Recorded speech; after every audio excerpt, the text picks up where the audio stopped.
Find us on Facebook, email us at head2headpinball@gmail.com, or go to our website at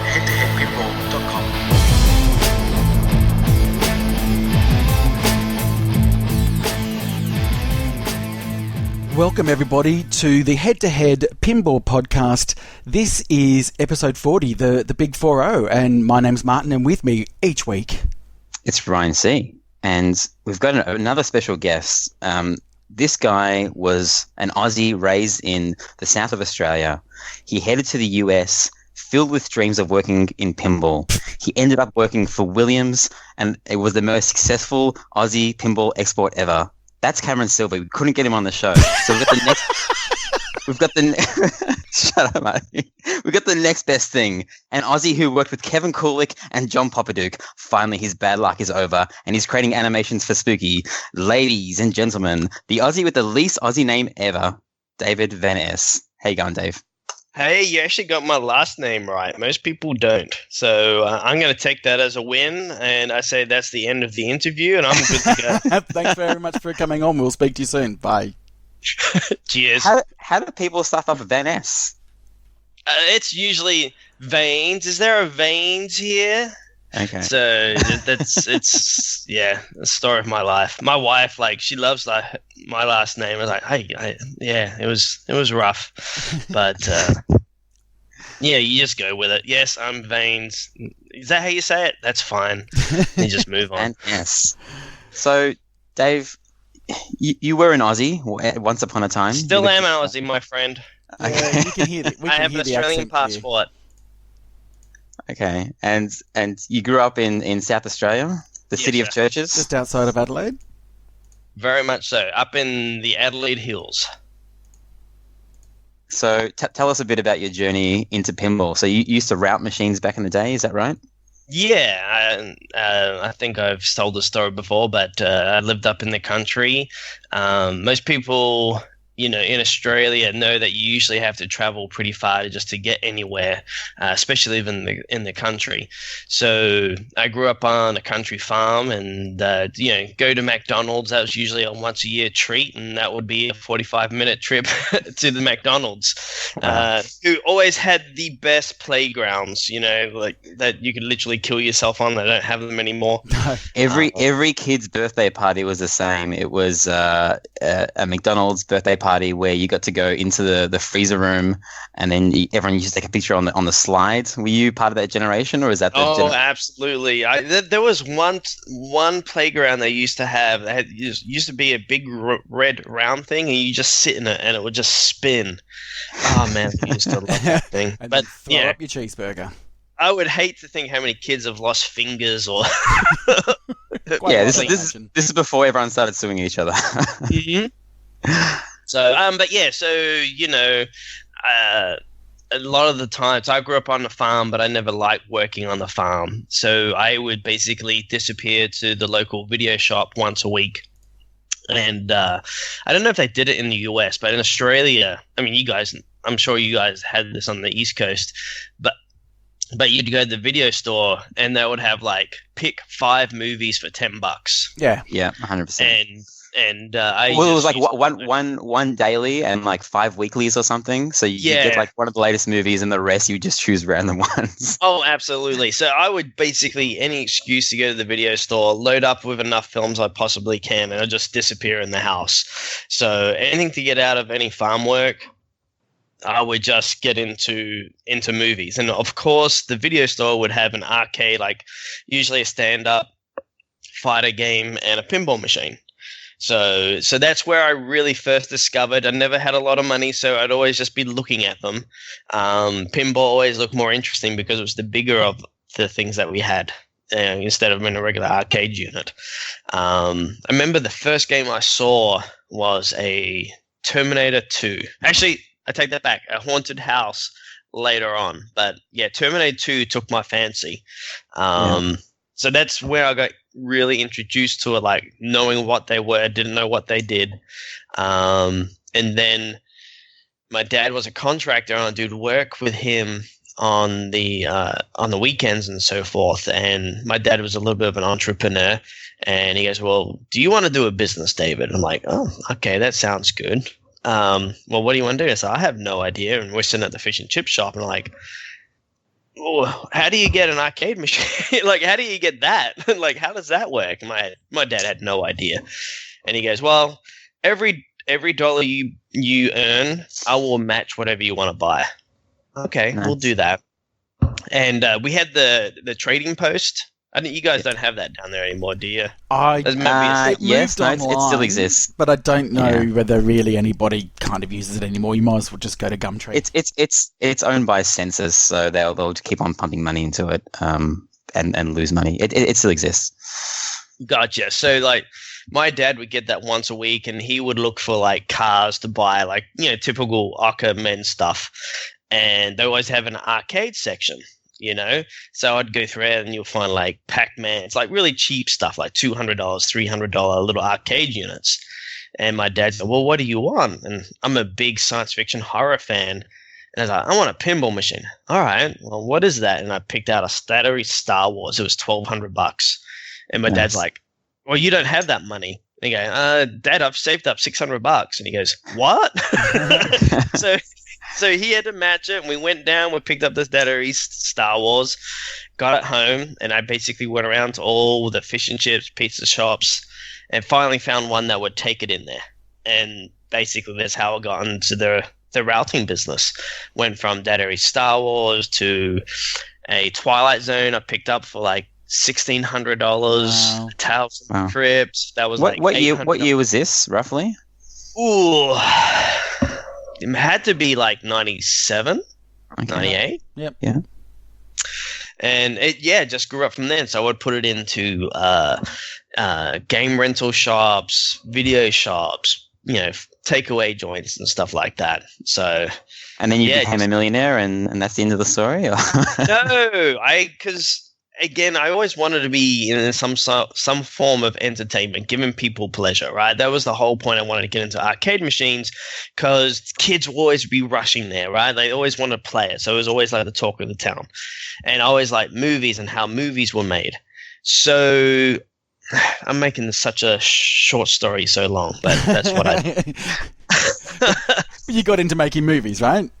Yeah, so essentially I was earning enough money from my routes and working and stuff like that, and I had some people that were into film and television, and they were like, well, David, why don't you go and do that? There's a school, why don't you go to the film school? And that's pretty much, I started going to film school after high school, and then sold everything to buy camera gear and stuff like that, and got into film and television. And I like making money, and at that point the arcade wasn't really making that much money. In fact, it was literally costing me more money to go around to pick up money than I could be on a set. So I moved on because, and honestly, girls kind of like people making movies versus arcade machines. Yeah, for sure.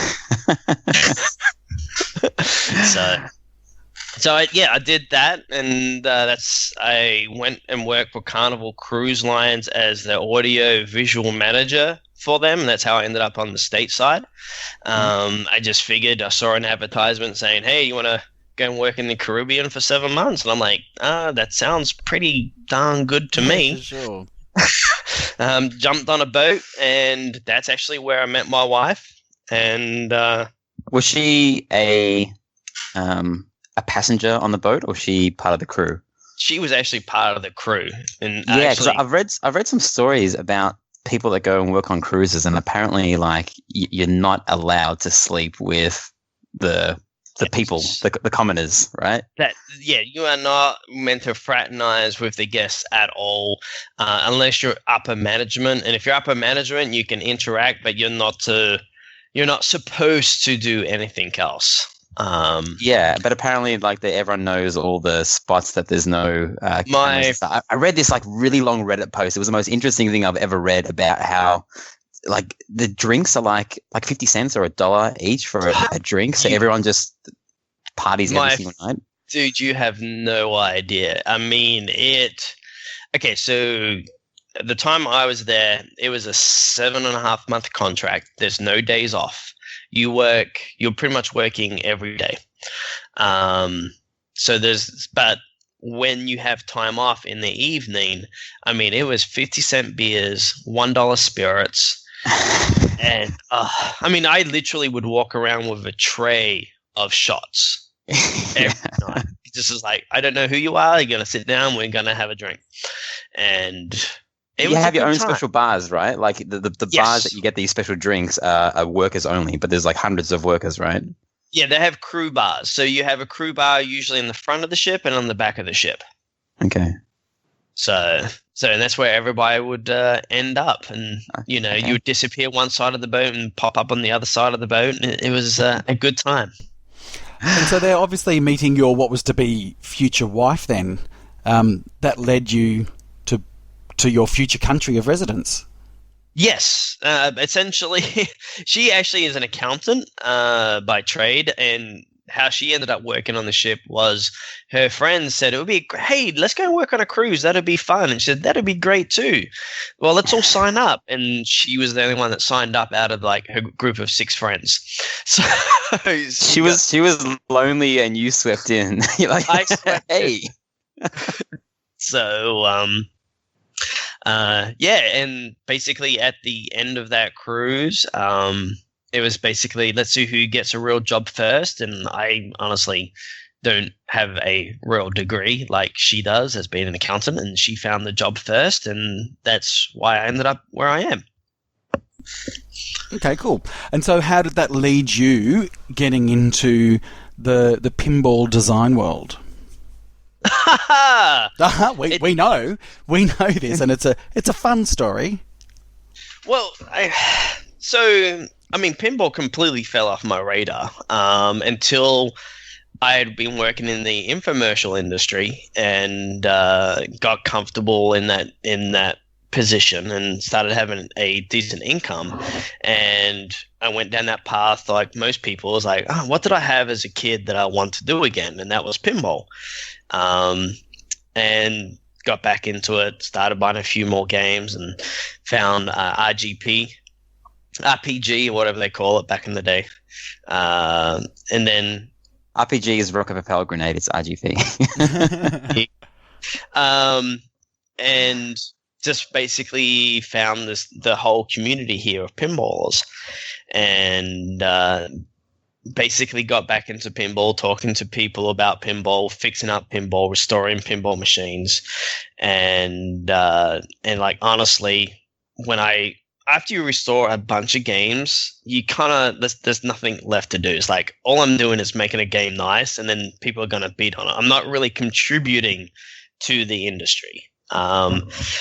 So, and there was when the big resurgence started happening with JJP and everyone else. There was J-Pop turned up, and he was looking for people to help him out do his games, and so I was like, well, he's online. I'll just reach out to him, and I reached out to him, and J-Pop and Skip B were kind of parallel to each other, to be honest. And I got a response from J-Pop, and fanboy completely freaks out, and he wanted me to help him out. I was like, dude, whatever you want, I will help you with everything, anything I can do to help you. Please let me, I'm there for it. And the same with Skip B. They got Predator. I love Predator. Anything I can do to help you guys, it looks like you got everything taken care of in Predator. But if you guys need a hand, let me know. So let me ask a question then. So at this time, what sort of contract or agreement was in place with either of those two entities? Like typical Aussie deals, it's a handshake. It's a gentleman handshake. It's basically, I trust you. Yeah. It's like, hey, I'm J-Pop. What could possibly go wrong? Well, exactly. I mean, you got to remember, his track record is pretty phenomenal, right? Like just with the games he's done. Even you go back to World Cup soccer, even though if you look behind the history, you hear about I guess Steve Ritchie had something to do it by the end of it and stuff like that. Either way, all his games are phenomenal, So yeah, like when he said he needed help, I was like, whatever I can do, I will help you. I will say I had a very clear understanding when I started working with him that the deal was I would get a game just like everyone else. Yeah. Oh man, he promised a lot of people games. Yeah. But I'll be honest with you, if I didn't get anything, it would suck, but I knew this was a risk. Oh yeah. Okay. Anything inside the pinball, unless you're getting paid, it's a risk. And you got to remember, it was not my day job, so I wasn't dependent on it. Okay. So yeah, that's what I was going to ask. Whether in your 16 hours of awake time per day, how much time would you have spent working on that versus your day job? let's just say it's a lot more than I anticipated. Sure. Essentially, I'd go, start work at 8, come home at 6, 6:30, have family, have dinner with the family, and around 8:30. If you ever speak to the spooky guys, like, hey, when you're going to talk to David, it's always 8:30 and beyond, because I come home, have dinner with the kids, get them down, hang out with the wife a little bit, and then I just go into the computer room in my study, and from 8 o'clock, 8:30 onwards till 2 o'clock in the morning, I'll be working on stuff. And that has never stopped.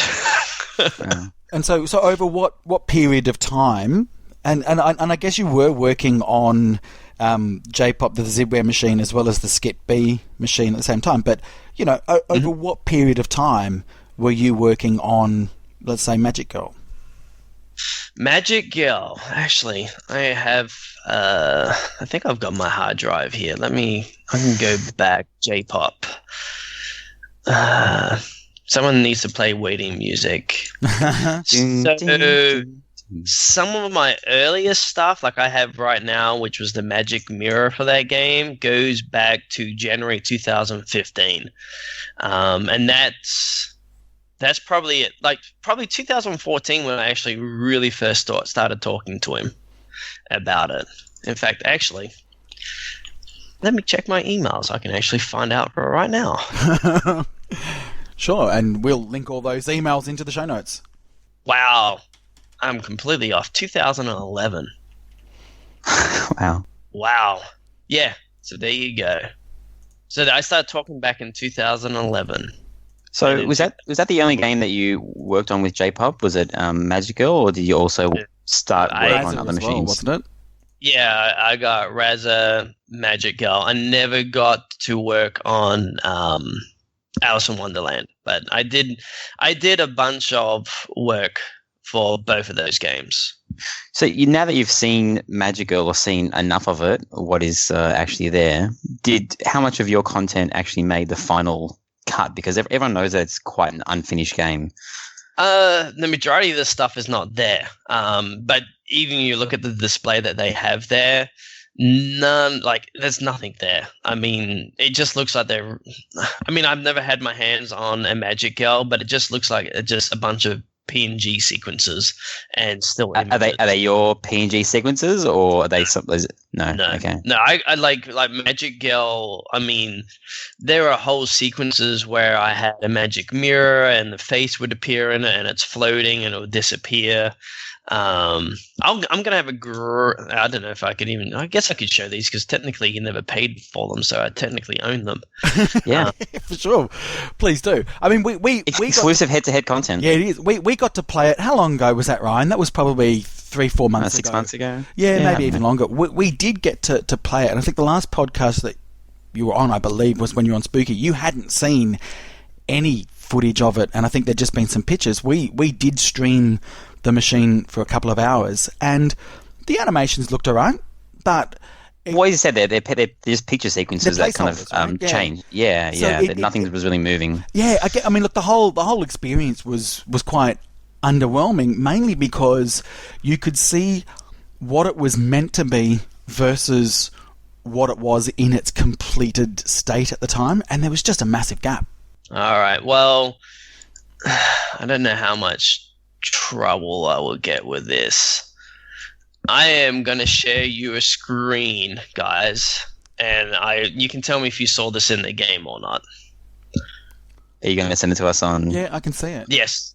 So this is the type of animations I was doing for the game. Awesome. So that's just a looping background, and I don't think any of that turned up in the final game. And it's his game to put what he wants into it. And I don't know if this didn't fit the theme. I mean, I think it does still, but that was the type of the stuff that I was doing for him. Okay. So, and in fact, do you have any Raza stuff on your computer? Raza stuff. This is really good for podcast This is content. good. Yeah, podcast. no one can see it but me. Maybe. You know what? I'll probably send you down a couple of clips, and I can't see why you can't share it unless I got a letter of cease or desist. Oh, So, that's kind of cool. and there are different variations of that one. I'm showing right now. I'm showing them a clown shooting a ray, and I had different ones with like a farting gas. I mean, we all love farting gas, right? But I guess the point is that you've done all this animation for Raza, and it hasn't been used. So who's got the animation now? Solely me. No one has ever come and spoken to me about it. And I think, honestly, John at that point had moved on from me doing stuff with them. They probably just didn't think it was suitable at the time or the game that they were making. So I have no idea. I mean, I just did a bunch of it for him. So at what stage along that journey with J-pop did you start either feeling or get some information to think that something wasn't quite right? By the time it got bad, I don't say it ever got bad because I always hoped he would pull it off. I mean, he had some really amazing stuff that he wanted to do.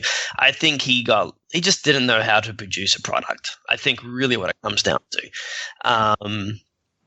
So my hope is everyone would get something from it, get a game that would be great. And by the time that went bad, I started working more with Spooky. So it was just basically a switch of, hey, John, if you ever need me, let me know. If you need some assets, just let me know, and we'll figure it out. And then basically the communication just stopped. So did you get paid at all for any of the work you did? None at all. Nothing. So was it meant to be that your full payment would be a game? Yep.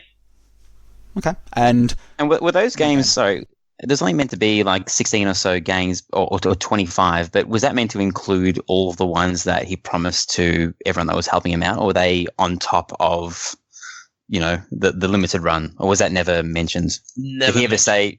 This is why it would have been smart to have a contract. Yeah, I know. Hence my subtle question at the start, right? Yeah. Yeah. No, and I mean, look, my experience with him, working with him, it was a pleasure. He was never, he respected me for what I did. I mean, some people might argue, well, he didn't pay you, so that didn't respect you. You didn't get your game. I'm like, but I knew full well what I was getting into. Yeah, I guess it wasn't his intention up front to not pay people. He didn't deliberately rip people off. He was just deliberately incompetent. Yeah. No, maybe not deliberately, but he was incompetent. He didn't know how to build these machines. They got way too complex for him. Yeah. I mean, I think what it come down to, he wanted to do a lot of it himself. I think he's also worried about people taking stuff. If he brought people in to work with him, he's worried about them probably leaving to other people. Because you got to remember, you've got people jumping ship from Jersey Jack, you got from Stern, like everyone's going back and forth all over the place, right? So like the whole industry exploded, so people getting lured away here and there. So I think John was really concerned about that happening to him, and I think that's what kind of caused him to shut himself out of a lot of that stuff. Yeah, because what he was also doing was, and maybe this is it links to that as well. He was using a lot of custom parts and even the cabinet itself was a custom dimension, and he was patenting things along the way. So maybe that's one part really protective, second part maybe a bit of experience, and third part maybe a bit paranoid? Probably all of them put together. Yeah. So, because I mean, this industry is so small. I mean, I talk to a handful of people, and I trust those people completely, and I'm still amazed of what gets out.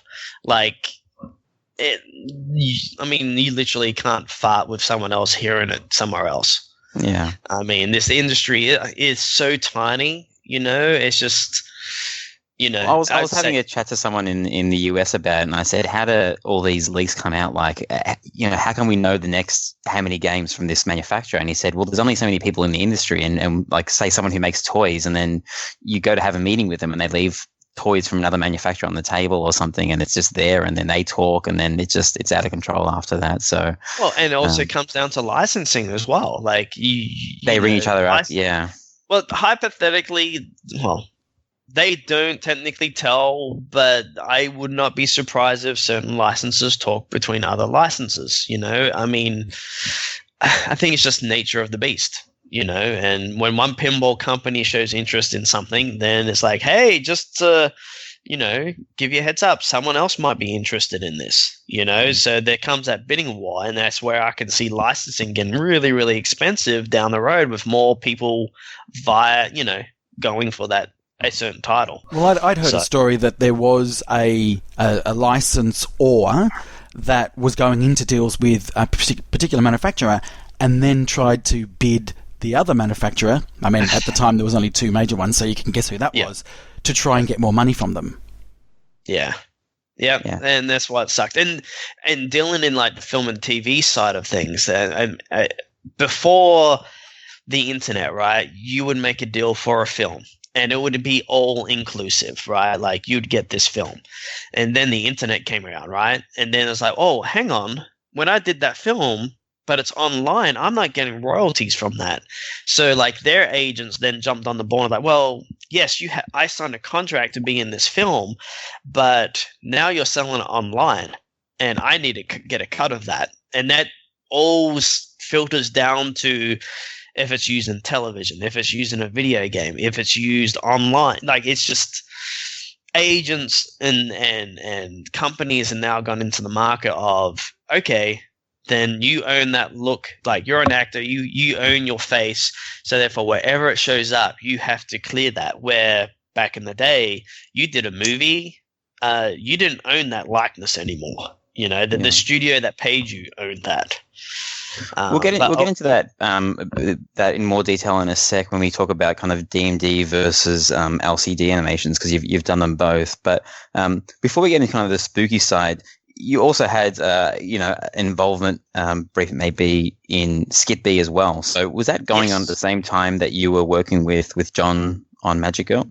Oh, absolutely. So, me is like, I'm all, enthusiastic. I didn't have a kid. Oh, I just think I had my first child at the time. Again, I had a fair bit of spare time, and I'm pretty fired up. I'm talking to John, and I see what Skip B are doing with Predator. I'm like, man, that's cool. I'd love, Predators is a theme that I would love to have. And I just hit them up. I was like, hey guys, like, I'm seeing what you do on the display. If you're going to do another game or whatever, if you need a hand, let me know. I'll definitely jump on in. And of course, when they find out that you're pretty much willing to work for free or for a game, everyone wants to use you. And that's how I got brought in onto Experts of Dangerous. Oh, wow. Okay. And so you'd done some promo videos for Predator, but yes, it really was. So, I mean, we really didn't get that much information about Experts of Dangerous, and for those people that don't know, it was a theme that was loosely based on Mythbusters, is that right? Yes. So what I understood is they had the license with Adam and the other guy, I can't remember, Jamie.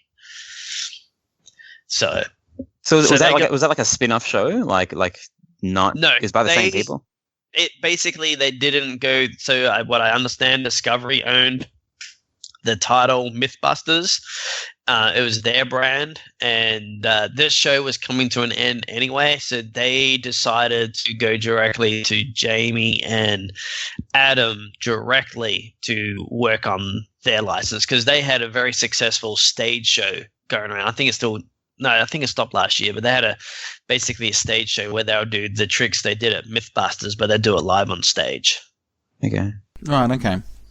So it wasn't really an established license or franchise, this whole Experts of Dangerous, or was it? Or was it going to be? It's Well, one of those... I'm leading on to the fact that you've then got to make animation for this. So if there's something that's formed or not, you effectively become the visual director for that new license, I guess. Yeah, so they already had their artist working on it. I mean, everyone's saw the artwork they had for the playfield and stuff like that. So essentially when I got brought into it, it's like, this is the playfield layout. This is what our artist has done.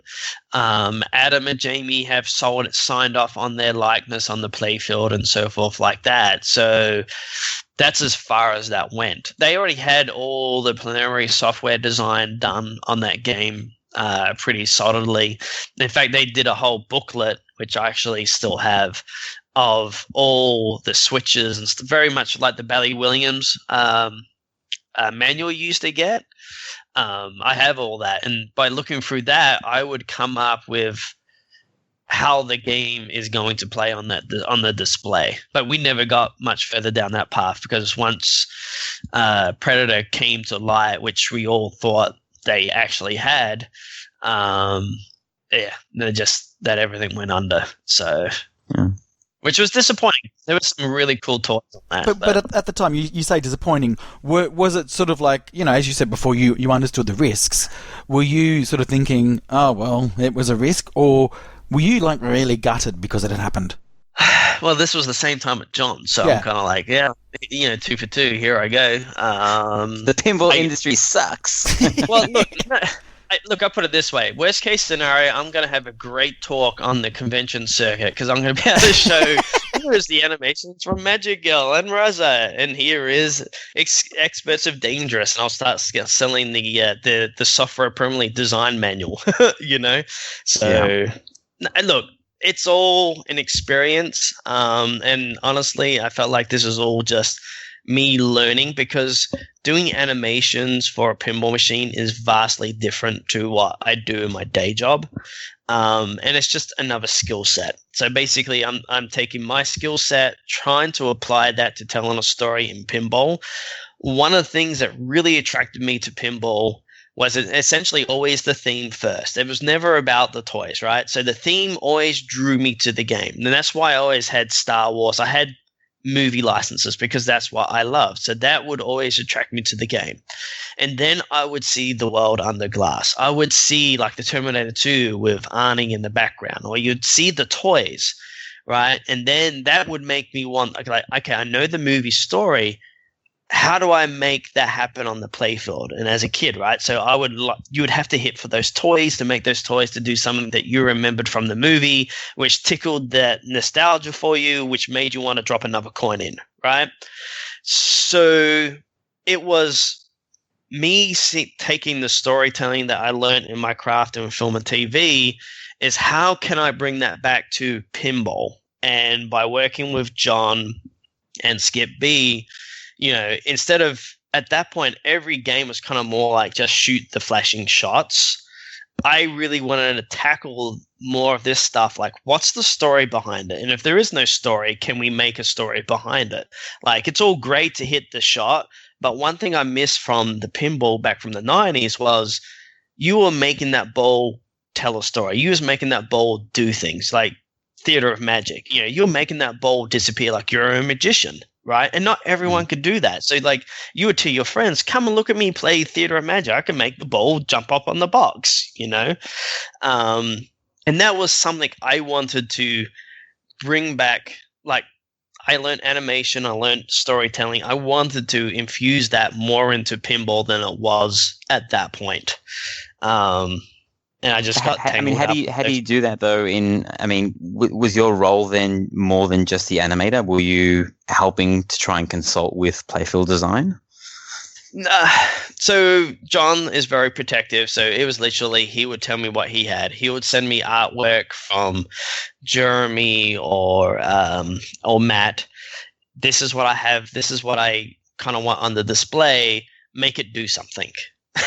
And then I would literally take it, cut down the image, and animate it, right? And then I would just tell little stories. So one of the backgrounds was for Raza, and it was an amusement park. It's a destroyed amusement park.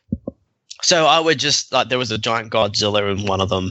So I'd have lasers coming out of his eyes and his mouth. And, like, I would just try and tell my own story, because John would just let me do what I want. With Skip B, they had unique toys, and it's like, they wanted this army of dummies basically coming after Jamie and Adam, and that's basically how the whole intro happened. Like, okay, well, let's tell the story about them defending the Earth against these dummies. But again, they all kept their kind of worlds to themselves and just like add what you can to it, But I guess that's what you do when someone's working for free. Just do what you want to do. So no, I didn't have any real influence on the playfields themselves. They would just literally give me what they had, and I would play with that. Okay. So, after these two kind of like breakdowns in pinball companies and things not going that well, you hooked up with Charlie from Spooky Pinball, and that's when things started. First. Oh, it was Ben first. Okay. Right. Yes. So I met Ben. I can't exactly how I remember Ben, but it was through J-pop. It was something between Magic Girl that brought us to Magic Girl and Raza. Yeah. Yeah, it was meant to be Ben Hex theme kind of thing. Yeah.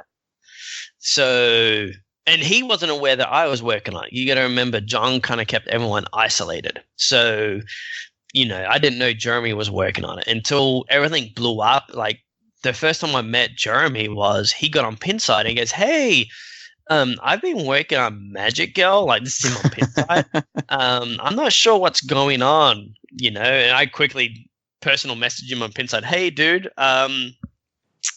you better give me a call. Like, I'm the animator and I'm not sure what's going on, but I think I can get you up to speed pretty quickly. And that was kind of like, from that point, then you reach out to Ben and you start forming this group of people. Like, you start figuring out what's going on. The J-pop support group,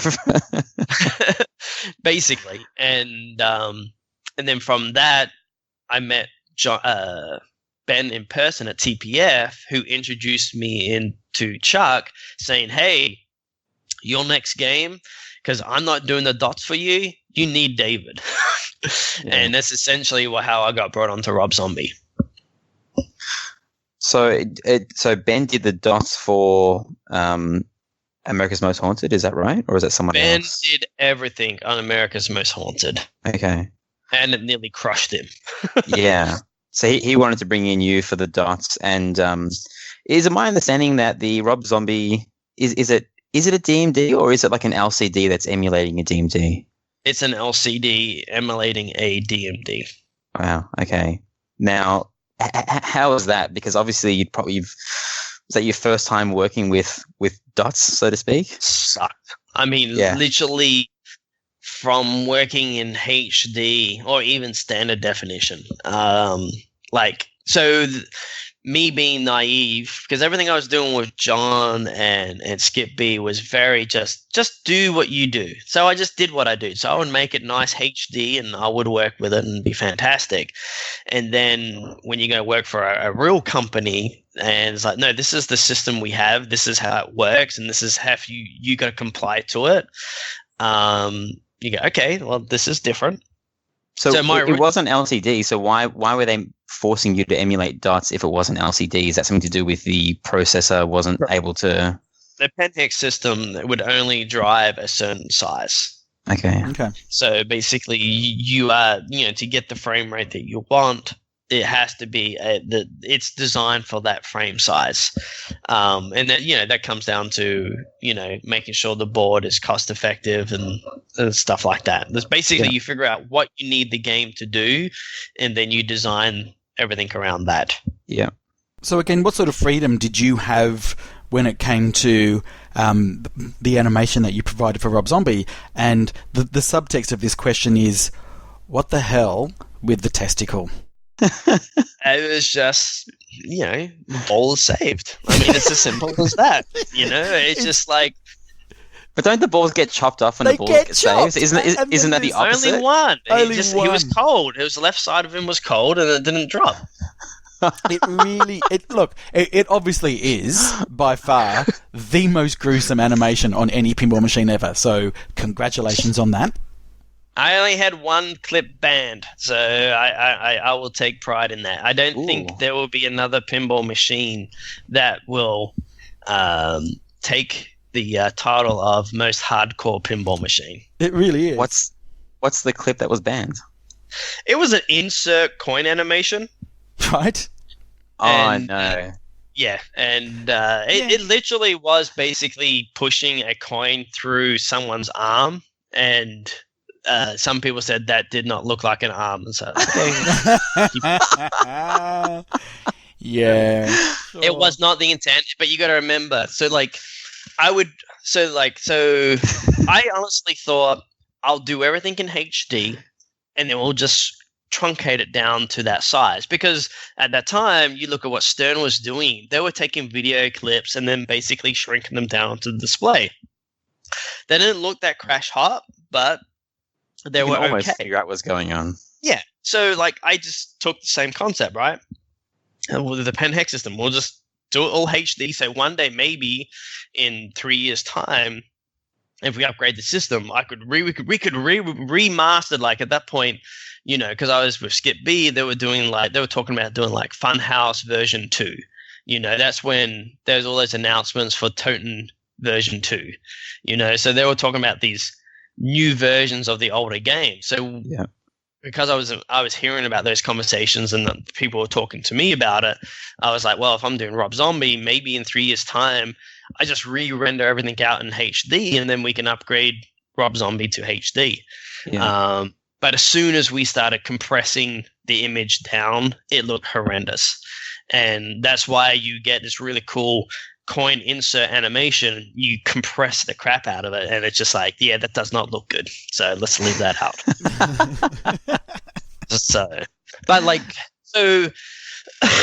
Lucky enough with Charlie, Charlie saw what I could do, and he was like, we have Rob Zombie had to sign off on everything. But he didn't care. You got my songs, theme it to the songs, and just go for it. So we would literally take the music videos, look at all that type of stuff, and then Ben and me, we would storyboard it. And we would storyboard the whole mode out, get a story, and then basically that's how the modes would come about. We would basically tell a story in the mode versus of it's these many shots. How do we tell a story with that? It was like, what's the story of the song? Let's theme it around that, and then the shots would come from that. Okay. So was anything rejected, or they pretty much accepted it all? Everything, and they even didn't get to see the insert animation. That was killed. The ball save almost got cut too, except they left it in when they went to take it to Rob Zombie show, and Sherry Moon played it, and Charlie said, "Oh no, we can take that out," because he totally forgot that was there. And she goes, "No, you got to leave that there. That's awesome." Yes. So, yeah, no, that everything. I mean, it's essentially we would just look at the stuff. They had a topless witch dancing in one of the music videos. Well, that's exactly what the mode's going to be. Yeah. So it's just you look at what we're licensing, you take that story and you convert it to the pinball machine. So from after Rob Zombie, you also did work on Dominoes and the Jetsons. Yes. But I guess, they're more contract games than spooky titles. Did you have any involvement with Total Nuclear Annihilation, or is that once again the animations were just all Scott Denisi and he wanted to kind of do everything himself with that? Well, so Dominoes and Jetsons were contract games, and they both all had their challenge. Actually, Dominoes was honestly, that game has more animations than Rob Zombie does. Wow. A lot of people don't. Like, honestly, there's still another code update coming for Dominoes, and I'm actually really, really proud of that game. That game has some really, really unique rule sets in it. And let's just say the wizard mode in that is pretty awesome. And I'm not going to spoil it. You got to play it to get there. It is. And there's like one or two in Australia in like a different state in like Queensland or something. So we're never going to get to play it. Well, I'm going to have to, like, when I come down there, I'm going to have to hunt them down because I actually enjoy playing that game. That game, it actually plays quite well. And with the final code that will come out for that eventually, I think people would change their mind on that down the road. There's a lot of stuff in that game, and everything's custom in that. Like working with Dominoes, I mean, they literally gave me everything. It was an absolute blast to work on. Jetsons, on the other hand, I enjoyed working on that game, but when you're dealing with a high profile license, you're limited to what they want you to do. So, you can only do so much with what they give you. But I still love that game. Like my kids, when we go up to Wisconsin, that is the game they go and play.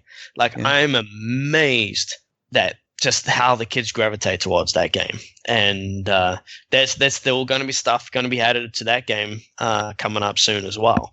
That's not in that game right now. Is that the same display as Rob Zombie, or it's a bit bigger or something, isn't it? No, they're all identical. So they're basically running the exact same system. I think there might be a slight board variation up on that, but they're all pretty much the same board system. Okay. So then we had Jetsons done, and then TNA. Scott already done most of the animations that he wanted, but I think a lot of that stuff come from public places. So basically, we had to go back and redo. So he liked what he had. He just basically turned to me as like, make it our own. So I would basically take that. And of course, we had Matt working on the art, so he would do variations of what he had, and then we'd create the animations from that. So everything was done from scratch.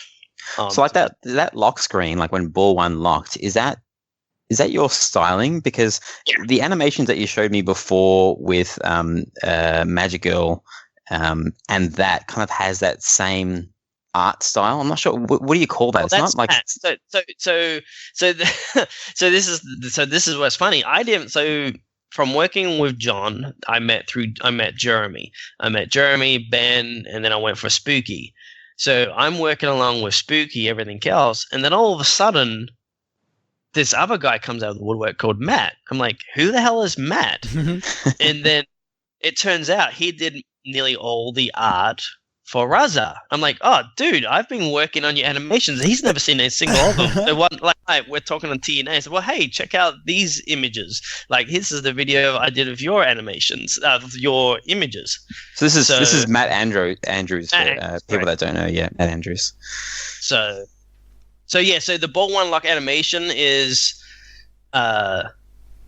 he drew the art, and then I would create the animation from that. And in fact, there's a very similar animation to that from Raza. Raza, they had a bunker deal. So I just realized that's very similar. And thanks for pointing that out. I just realized. The thing I'm trying to get at is it's kind of like cell shading, but it's not. It's like got that. I don't know. I don't know how to describe it, but it's got the same art styling. Like everything looks like it's kind of like glowing a little bit. Yeah. I basically, a lot of this stuff, like people don't understand there's a big difference between animators and people that and artists, right? So I'm what you'd call, I don't even consider myself an animator, but being in this industry I'm in, you have to be a jack of all trades. And a lot of people think people that draw do the animations, or an animator does all the drawing. That is not the case. You have someone that usually does all the art. You give that over to someone like me, and then I will start taking your assets, breaking them down into animation. And that's basically how that works. So that's why you saw a similarity between what I showed you just then to what you see in TNA, because it's the same artist as regarding Matt. So, but you know, it's his style, and I'm adding on the 1950s look to it. So I think we've pretty much caught everyone up to speed. So now we can finally talk about Alice Cooper Nightmare Castle. So you know, half people are already turned off of this amount of ranting. We've got like 2-3 hour podcasts. So they're only at the start now. So Alice Cooper Nightmare Castle. When did your work start on that? Because obviously they've had the license for like what, a year and a half, 2 years or something. When do you start doing work on that? So, I mean, Charlie was already working on the Whitewood, but we made, I guess, you know, the official announcement was in TPF last year. So people don't realize, like, we literally just did 12 months, like, announcement of the game and showed the game. So we had that. We would start storyboarding. We'd basically go up to Wisconsin. We'll look at the game at the Whitewood with Charlie. Charlie would tell us what he wanted. This is somewhat the story modes. I want my monsters doing this. This is Alice Cooper, because he's the Alice Cooper fanatic, him and Bug. And you guys do what you do. So we would sit there and we'll look at the game and we'll look at the shots and we go, well, okay, what are the characteristics of the monsters, like werewolf and zombies and stuff like that? Werewolf is all about speed. It's all about combo shots. So the whole mode, you know, we sit there and storyboard. It's okay. So werewolf, you've got to make combo shots. So it's like one combo, you're basically loading the gun. The second combo shot, you're lifting the gun up to shoot the werewolf. The third combo, you're blowing the werewolf away. You know, that's your mode. So we would basically... Go ahead. So do you have to collect that gun? Because I know you have to kind of collect things that make it easier before you fight the monsters. What happens if you haven't collected the gun, or do you have to collect the gun before you get to him? You do not have to collect the gun. You will always have the gun, but what the items will do will either reward you with a quick kill, a faster kill of the mode, of the monster completing the mode, or like it will give you less more combos points. instead of 3? Correct. Okay. So basically, you know, there's two ways that most people play. People either play for going to the wizard mode, or they will play in a tournament setting. So basically, your items are either going to help you gain points, or it's going to help you get to the wizard mode faster. Essentially, what it comes down to it. And Bowen's coming up with way more stuff than that, but that's basically the general idea of the weapons, the items that you collect. It's either going to help you go through the mode quicker, or it's going to give you way more points. So can I just go back just a quick sec? So just back to the animations, I guess, when we were talking before about artist versus animator. Yeah. Where's that crossover with you when it's doing the animation? Like, was the art already done, or do you collaborate on the art style as well? Well, we'll give them a storyboard. So basically, we'll give them a wish list of what we want it to look like, and then we allow them to do their style. I mean, we wouldn't choose an artist that we didn't think was right for the thing. And that, again, that's all down to Charlie. Charlie knew who he wanted for Alice Cooper. He knew who he wanted for Rob Zombie. Rob Zombie was unique because I had to create a lot of stuff myself. And because it's so low resolution, I got away with murder, I'll be honest with you. I could get away with just, you know, not high-res stuff. Right. And that's one thing that's scary going to a very high-res display is people want original licenses, but to create content for original Yeah. license, the way I want to do it, it would probably cost you more money than going to get a license. Well, I think that was the feedback that everyone was sort of talking about with Dialed In, because it was a new well, not a new license, but unlicensed. They had to create that content all from scratch. So it's not like you've got assets that you can slot in a 15-second video clip here or 5-second there. They've had to do it all. So you're in the same boat here, where everything that you're now creating that's on that on the screen is all new. That's time consuming, right? Yeah, and you know, you try to explain to the artist, all right, just I want you to be prepared.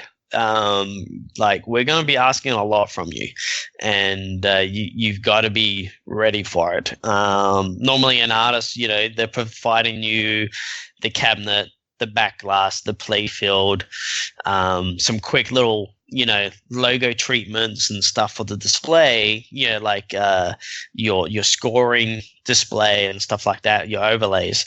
But everything else in the background is using assets. But when you do Alice Cooper, for example, it's like, this is all going to be hand drawn. And what's worse, I'm a huge, you know, Tales from the Crypt fan. I'm, you know, Creep Show fan. So like when Charlie's telling me about it's going to be his nightmare castle and he's living in this castle and you're going to combat his creatures in the castle, I'm like, okay, I know what I want to do. I went away one evening. I basically mocked up a introduction of how the game's going to look and feel. I sent that off to Charlie, which basically it's a comic page, because Alice Cooper did a bunch of comics with DC back in the 80s, I think it was. And I found that image and I took that off the web. I put it together and I did the whole comic book opening up, revealing comic panels of him. And, you know, I'm just basically doing like... Is this him with the two nurses in the background? Yep, absolutely. Okay. And I just mocked it up. Like, I stole everything I could with Alice Cooper, threw it on this, threw it over to Charlie with a temp soundtrack, and I said, Charlie, this is how I want the display to look. The next thing I find out, next morning, he goes, they love it. I'm like, what? He goes, that's what they want. I'm like, cool, but it was his first attempt. It was like, you know, could you let me polish it up a little bit? It's just like, it's one of those things of like, when I get something in my head, I just want to get it done. So I'll just sit there and drum it out. And that's pretty much how the whole comic book came together. It was like, well, this is what I love. This is right down that vein. So let's do it. And yep, he signed off on it. That's how we're doing it. Okay. That's awesome. Is the next step for you to almost do, and I don't know how this works in animation, but I know in sort of design, you know, you've got your style guide. Is that kind of what you had to do with animation as well, to say, right, this is now what the visual look is going to look like. Don't change it, because anytime you change it, all the work of animation, the hours that you've put into it, almost get wasted because you've got to redo.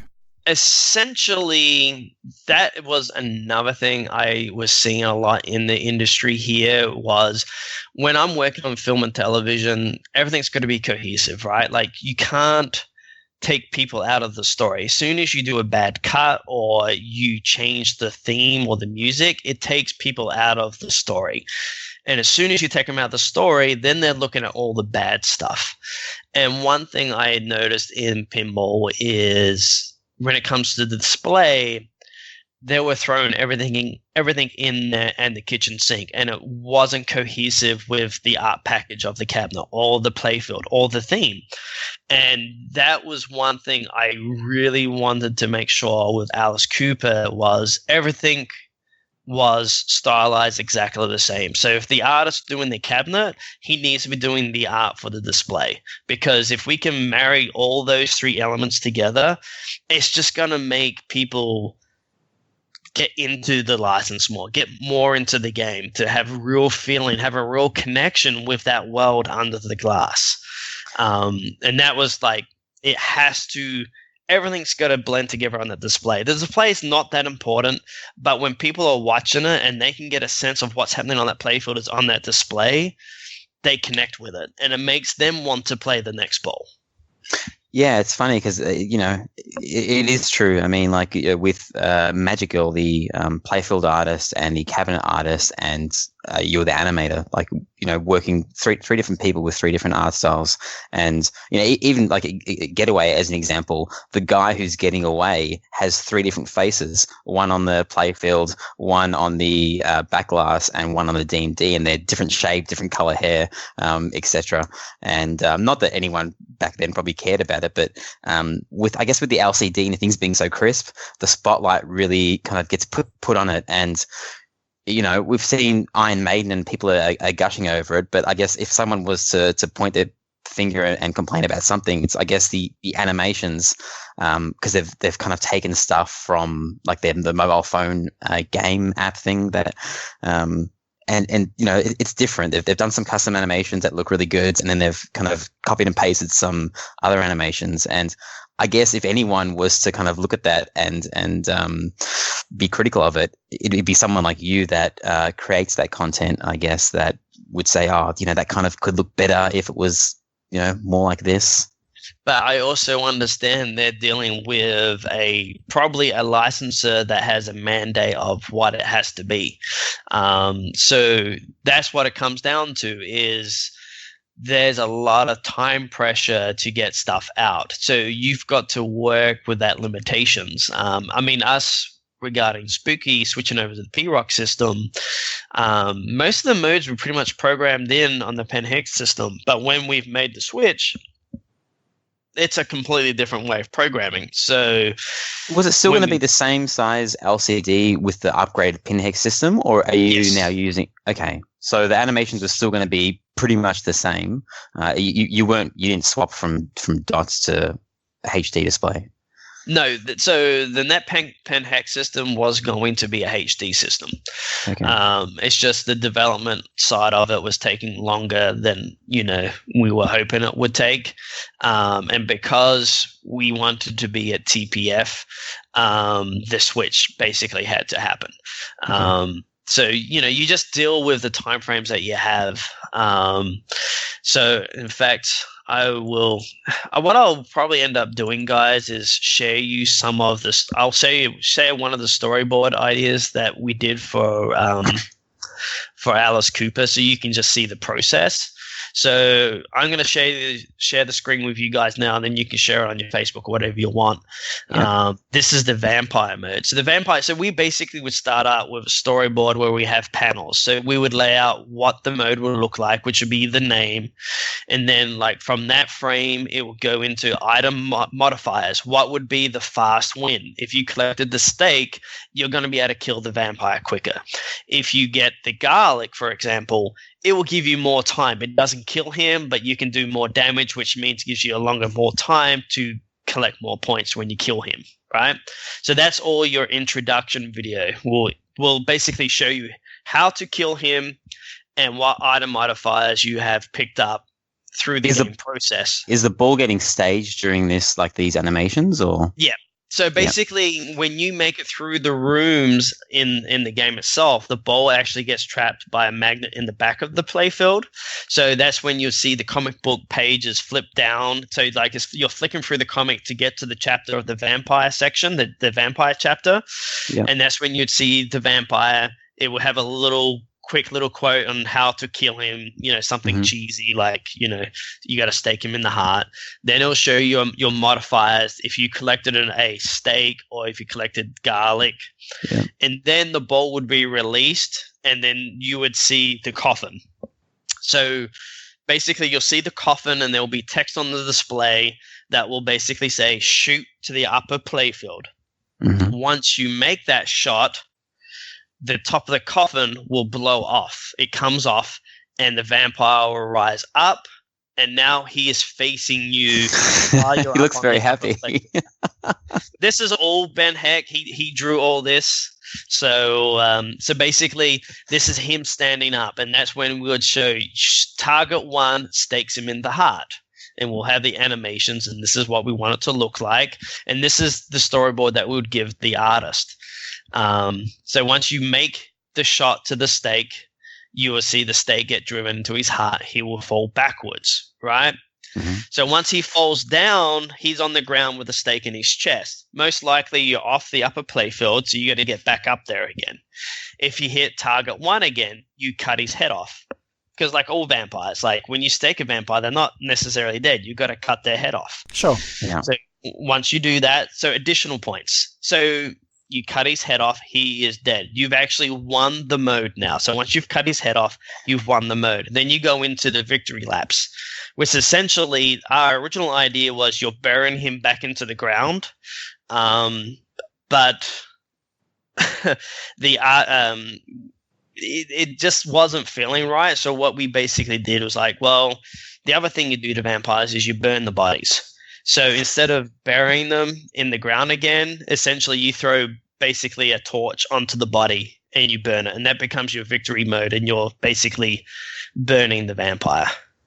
This is cool. So that's That's the really cool. original. So that's the original storyboard, and then when we discovered certain problems that we can't do that on the animation, then you start getting creative. Okay, so how's other ways you kill a vampire? You burn the body, and that's so instead of burying it for the victory lap shots, now you're just torching the body. So my question, I guess, is, you're going down the comic book path, and comic books are static images. Now you said you storyboard this, you give it to the artist draws it. So how much animation is... Well, first he freaks out because he's like, what's all this stuff? And you go, okay, but this is how we're going to do it. Yeah.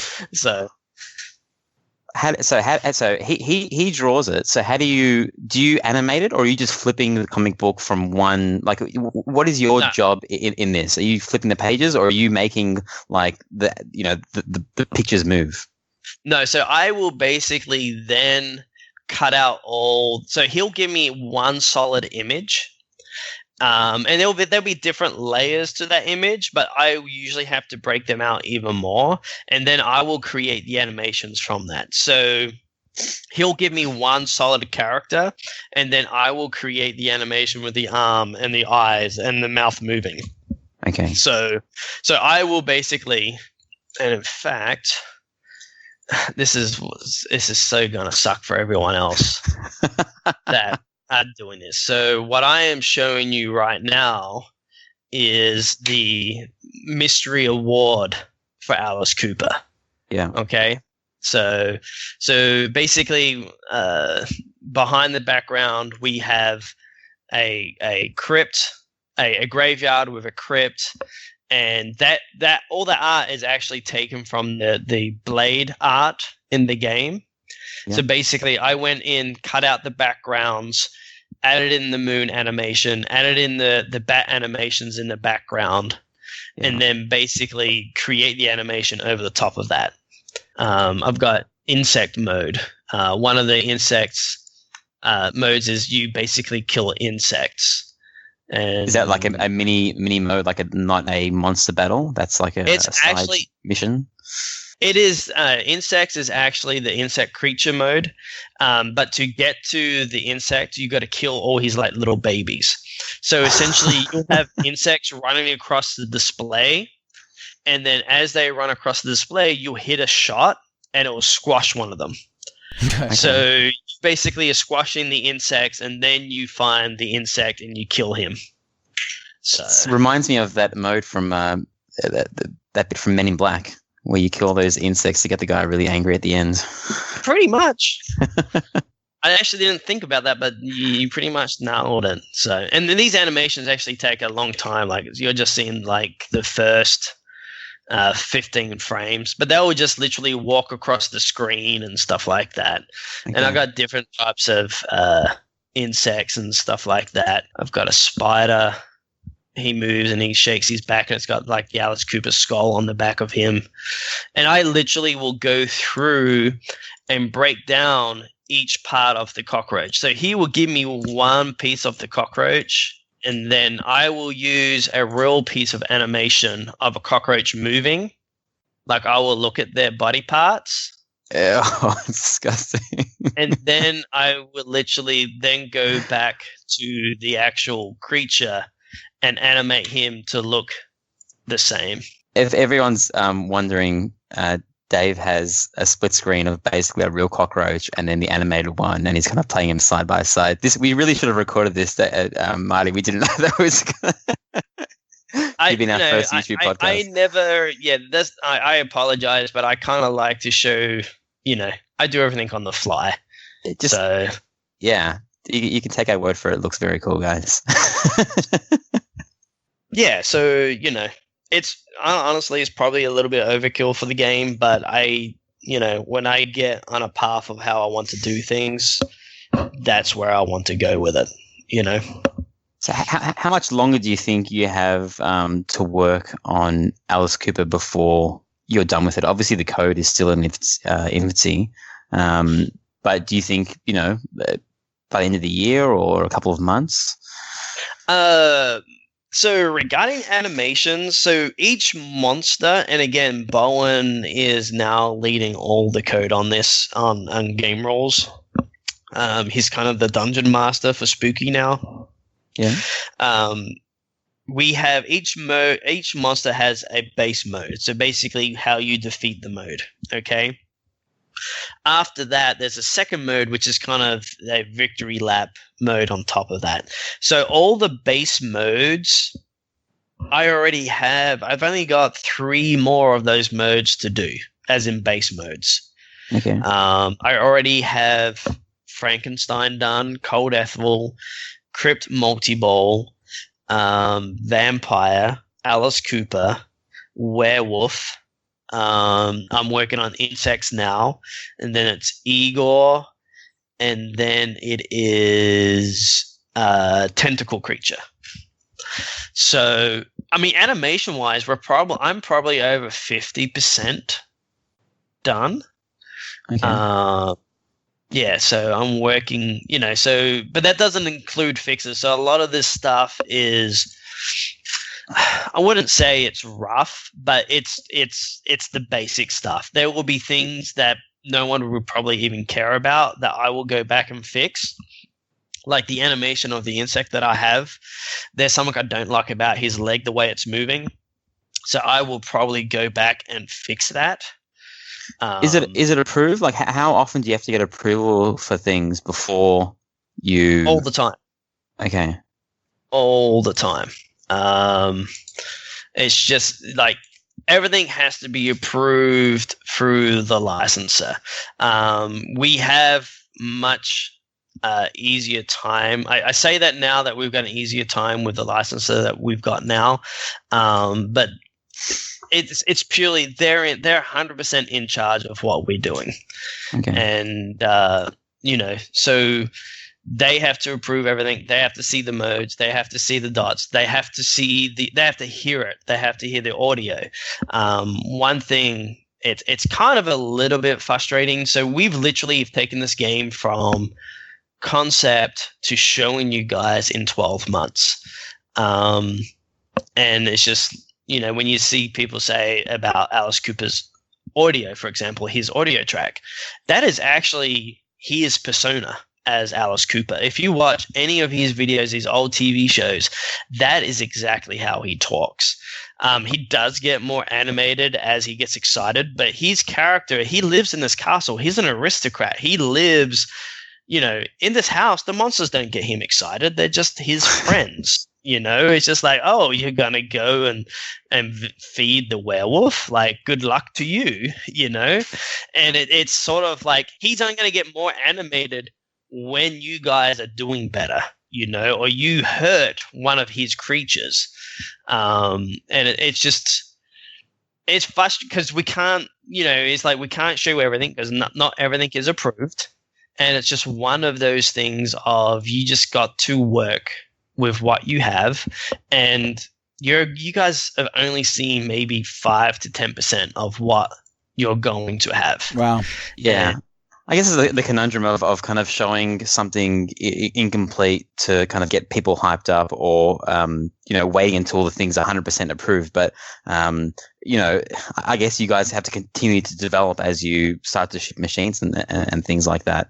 But it goes both ways, I guess. I can see what you guys are talking about, but you also can't expect people to love 5% of your product when you still have 95% to go. Well, right? You're damned if you do and you're damned if you don't, right? Exactly, yeah. In a perfect world, we'll love to be able to show everything done, but you've got to meet contracts, you've got to meet agreements, and you will just do the best you can with what. Something I've always wanted. I just want to bring more of a storytelling to pinball, and that's basically, everything I am doing with Spooky. It's about trying to get that screen to marry the story that's being told under glass. So you said before that you're the genres that you're into are horror and sci-fi. So the question that we'd like to ask everyone, and I guess it's more of a question for you since you are creating pinball machines, but what would be your dream theme? Would it be something Arnie? Because you mentioned T2 and Predator, so obviously you're a big Arnie fan, right? Yeah, I like Arnie, but I'm not going to pay him $1 million to be in a game. And I don't know, everything's so hot with the 80s stuff right now. If I was going to grab titles, I'm a big Evil Dead fan. I made it well known when I was interviewed by Charlie, Evil Dead would be a fantastic license, even though that got cancelled today, Ash versus Evil Dead. So that's... Yeah, I saw that. TV show. Hopefully it will come back to life on Netflix, because I think Netflix buys everything. But dream theme, I just honestly I want to work with a license that wants a pinball machine. At the end of the day, there's nothing worse than working on a project, and this goes to film and TV, the stuff I do on a day-to-day basis as well, is if not everyone is excited in the team to work on this, the project will not be as good as it could be. And you always got to compromise when you work on a project.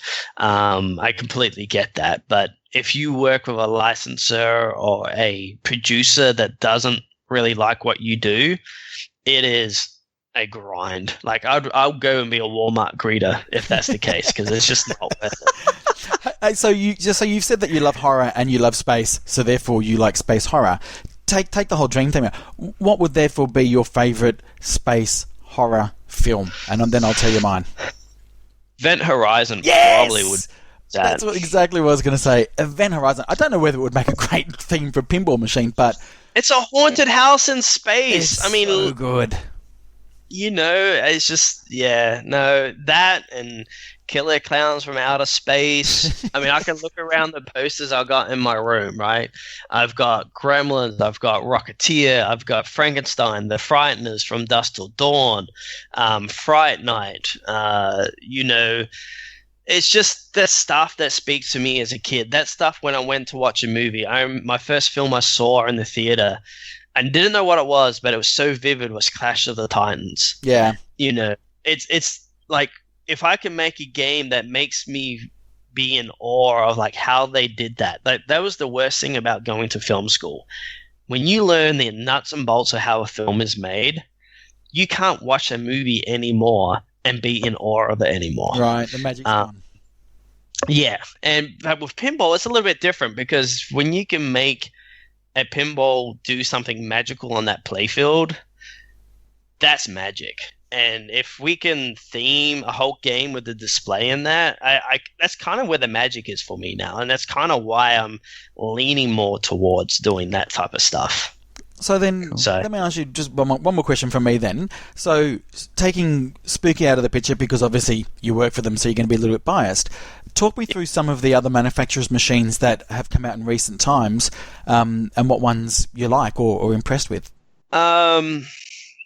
Everyone has done something that's pretty amazing, right? And I'm not sucking up to any of them. But with what they did with Pirates of the Caribbean, it is absolutely gorgeous. And people say that's a dead franchise. I am sorry, that franchise still makes over $1 billion. Yeah. If you go to any Disney theme park, you've got kids dressed up as pirates. That line for that ride is 2 hours long in most places. That license is not dead. It's a little bit passé because it didn't do well in the last film, even though it still grossed nearly $1 billion. But what they did with that package is absolutely gorgeous. Let's jump over to Stern. I mean, Ghostbusters is amazing. Iron Maiden, I love that.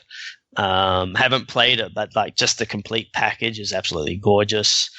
Alien, I actually think that as a complete piece is wonderful. You know, if I was going to look at anyone else as, you know, me as being an animator, nothing beats JJP what they do. I think what they do is amazing. I think Stern, I like where they're going with their stuff, but they're dealing with licenses and stuff that would terrify me. But they're also still they're still of the adage that, you know, what you're really looking at is under the playfield. So I don't know whether they're really going to invest too much in the amount of animation they put, because really they are focusing on the playfield. Whereas if you've got JJP, much bigger screen, they sort of talk about the fact that it's what you see on the back. Plus they've also got, you know, video assets in high res that they need to put up there as well. So there is a bit of a difference there. I do believe their philosophy is definitely on the playfield, and I have no inside information there, but I am on LinkedIn and I do get to see who works there. They have some amazing animators, 3D animators there. So they're going to do some pretty amazing stuff, and the stuff I'm seeing coming out of there now is great. I just think the game cycle they're on is probably really, really tough for them to do what they need to do. Sure. You know, I mean, I've got to work on multiple games at Spooky, right? Like, we're a very small team. I would hate to think how many games they've got in development. I mean, they've probably got a 5-year, you know, a good 5 to 6 year plan mapped out with licenses and lawyers and all that type of stuff. And yeah, that's a whole other beast. I don't know if I don't know how I would do under those constraints. Yeah. That's why it's good to be sort of kind of independent, to be honest. Well, it kind of goes back to a point that I know Ryan made a few minutes ago about, you know, the fact that the likes of Spooky and JJP, they do need to announce their machines before they go into production. And that's because you don't necessarily have the luxury of being so large that you've got a 5-6 year plan that you can lock in. So you do need to get your support of, you know, the community and understand how many units of a machine is going to sell in the future to know how many parts you need to buy, how much you need to spend on animation, what your bill of materials is to then put it into production.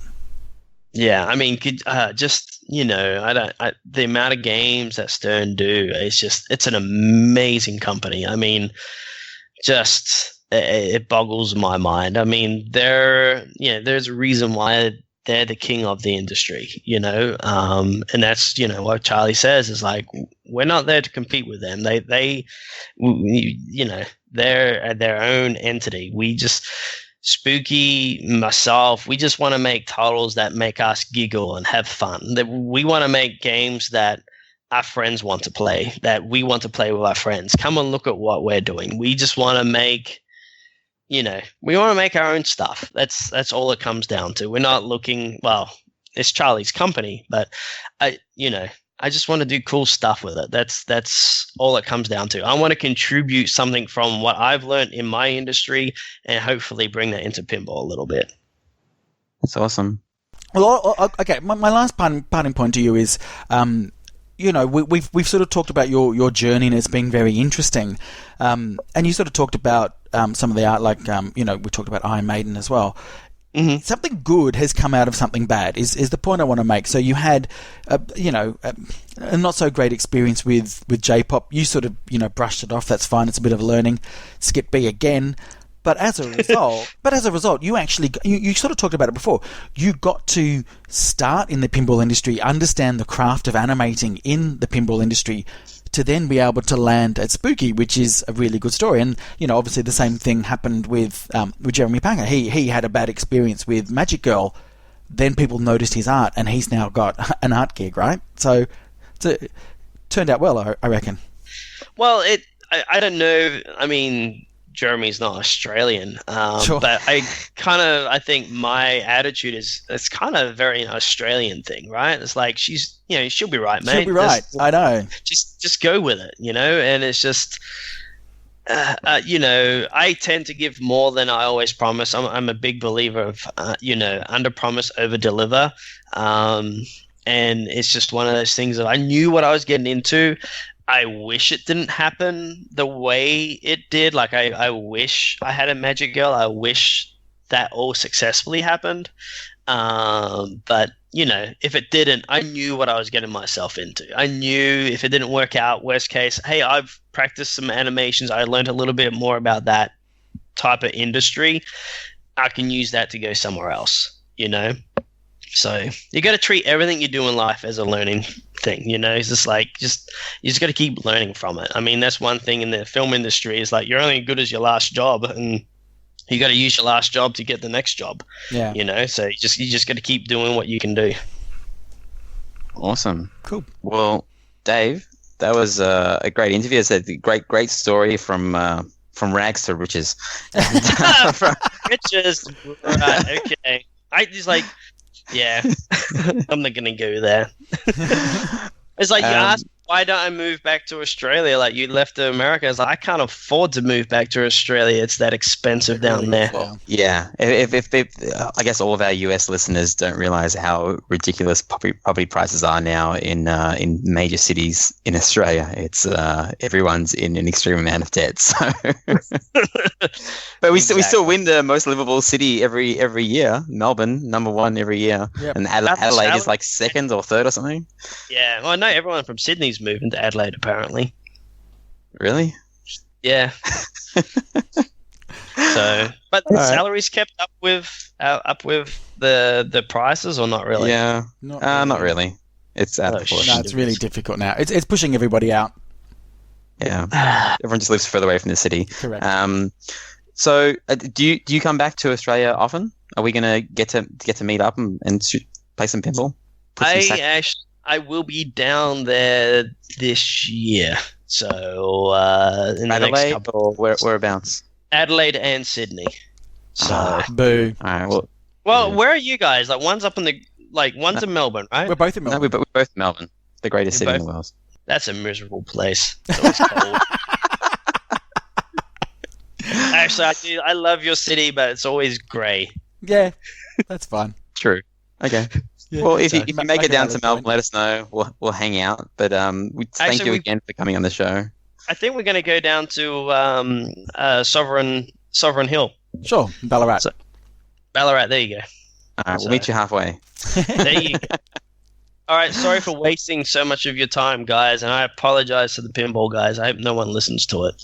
Marty's going to edit down to about 25 minutes. He's Yep, the master editor. Absolutely. Awesome, guys. All right, Dave. Catch you later. Cheers. Bye, mate. Bye.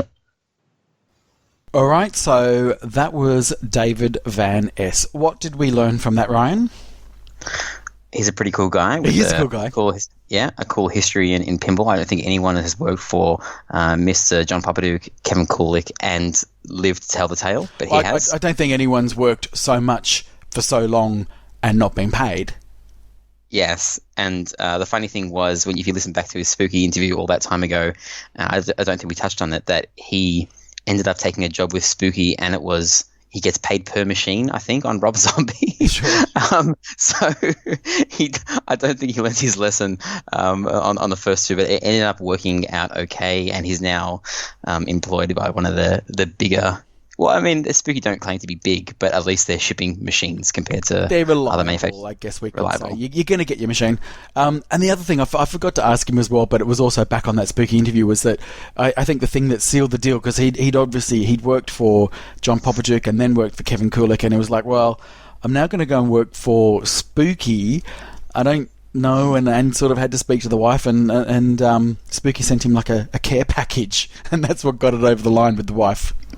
Yeah. there was a bit of bribing. Well, it is a bit of bribing, but I also think it kind of demonstrated the family vibe that Spooky has. Definitely.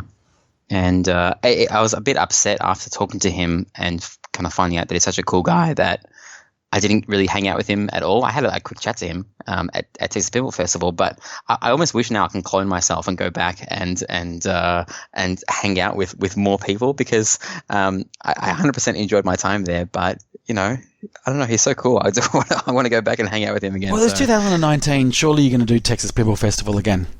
Oh, as I said, I had to bring my wife and my kids, and that would just be Buzz Killington 2.0. So that's not going to happen. Yeah. So there was a bit of, I guess, news. We'll bring it in now on Alice Cooper. Someone recorded some footage at MGC, and they released it during the week. And they put up I think they call it a shotgun mic or something, right next to the speaker. Yes. And there was new-ish code on there, or newer code, where we get to hear Alice Cooper. Yeah, did you have a listen to them? Yeah. What did you think, buddy? Yeah, I did. Look, okay. I'll tell you what I thought before I had a piece of information, and then I'll tell you what I now think. Sure. So when I first listened to it, I went, "Oh, okay. That's a bit subdued. I'm not feeling the energy." Is what I'm sort of saying. But then obviously, Charlie has spoken up as well, and I think the word is that the more you get in the game, the more passionate and exciting he gets. But also what he was saying is that, well, that's the character Alice Cooper. That is how Alice Cooper speaks, and if you knew Alice Cooper, the character, that would be fine. Yeah, I was in the same boat, exactly the same reaction. And I guess my reaction was a bit more, I'm the one who sent it to you, so I was like, oh my God, check out these call-outs, like what's going on? Like, I can do better call-outs than that. I'm not Alice Cooper. I'm not like this stage presence guy. Can you, though? Yeah, probably not. And I actually sent it to Lucas, and he's got one on order, on pre-order, and he was just like, yeah, you don't understand, like that's Alice Cooper, and he just linked me like 20 videos or something. It's like, check out this video and check out this video and I think I watched one of them, Lucas. I'm sorry, and I guess that is. I don't have one on pre-order. I'm not an Alice Cooper lover. You don't have one on pre-order, so we could, we do a podcast. We have to talk about this stuff. I still find it interesting. I don't like those type of call-outs. Full stop, regardless if that's his nature or not. I think pinball is meant to be a bit more high energy, fun, and I get the whole storytelling thing, but I want to be excited by the story and not put to sleep. That sounds really horrible, but if a person that has pre-ordered the machine and likes Alice Cooper is happy with that, then I don't care, because I'm not buying the machine. I think there was a bit of a combination of things as well, in that, I don't know, I don't think there was much sort of like, sounds happening in the machine itself, like when it was bouncing off pop bumpers or slings, or the music as well. It's sort of, but that'll come out with sound balancing, I'd imagine. And I guess the interesting thing is, and I know I think we talked about this last week, and we'll always talk about it, is that it's this really weird catch-22 that they have when they're kind of compelled, and I feel he was compelled to show a game in such an early state, and it can have positive and negative reactions at exactly the same time. Yeah, Dave Van Es commented on it during our interview, and he pretty much said, you're damned if you do, you're damned if you don't. So you can't win either way. If you don't show anything, people go crazy because, Charlie said he's going to show it a year ago when they, unveiled the title. And if he doesn't show it, then, what happens is what's happening with CGC now, where people just sit there and complain. But what happens when you do show something that's incomplete is people judge it off that incomplete state, which is what's happening with what happened with JJP with the spinning discs, and what's happening now with Alice Cooper, was people are saying, I don't like this, or I don't like that. And Charlie's kind of saying, well, hey, it's like 10% complete, like, hang on. And the flip side of that, it's like, well, don't show us. Don't show 10% complete. Don't show 10%, because I'm going to judge it on whatever you show me. Whatever you show me, I'm going to talk about it, and I'm going to judge it. And as I said, I think they're going to sell it anyway, so it doesn't really matter. But what we don't want is the same situation as Rob Zombie, that people don't like the machine and kind of can't get out of it this time. So here's my advice. You ready, Ryan, for a bit of advice? This is my advice for Spooky, and I'm not going to say that this is the thing that's going to solve everything, but what I think they need to do is a promo video. And a promo video that can show and make us hear what it will be like in its more elevated state. That way, even if you see that video and you go, oh, that sounded a bit subdued, you've always got a reference point to something that shows a bit more excitement. Exactly. And I think they did announce Rob Zombie with a promo video, and it kind of showed enough people for it to sell out almost instantly. Did you see that Pin Stadium Iron Maiden promo video that they did? You probably didn't. Yes, I have. Yes. Now, I'm not shilling Pin Stadium lights here. Okay, I'm not. But that promo video is better than anything Stern has released their product with, and that's done by a third party trying to sell his third party product. Sure. Right? But he made Iron Maiden look cooler than, obviously the machine looks cool when you watch a 3-hour Keith Allen instructional video and Zach Sharp playing it. But in 2 minutes or whatever it was, you kind of got an idea of the pinball machine and, the shots and the music and the layout. I don't know, promo videos work. Oh, well, you've convinced me, Ryan. I'm now going to buy a Pin Stadium for my Iron Maiden. Okay, it's a double whammy. You're going to get a Pin Stadium kit and the Iron Maiden. Yep. I shoot for Stern and Pin Stadium. That's the influence this podcast has. We're massive influencers. The thing that I didn't really like, and it doesn't matter if you're a Alice Cooper fan or a horror fan or whatever it is. I know what it is. Tell me. Every time the ball left the scoop, like the subway, the UK kick out, whatever it was, and there's a lot of entrances. They boast about the entrances to it, so this is going to happen a lot. There was like a kid, like a horror screaming. I know. I wish I chopped it up and I put it in there so people will know what I'm talking about. I'll link it in the show notes. We might do a bit of an outro if I've got enough time in the edit.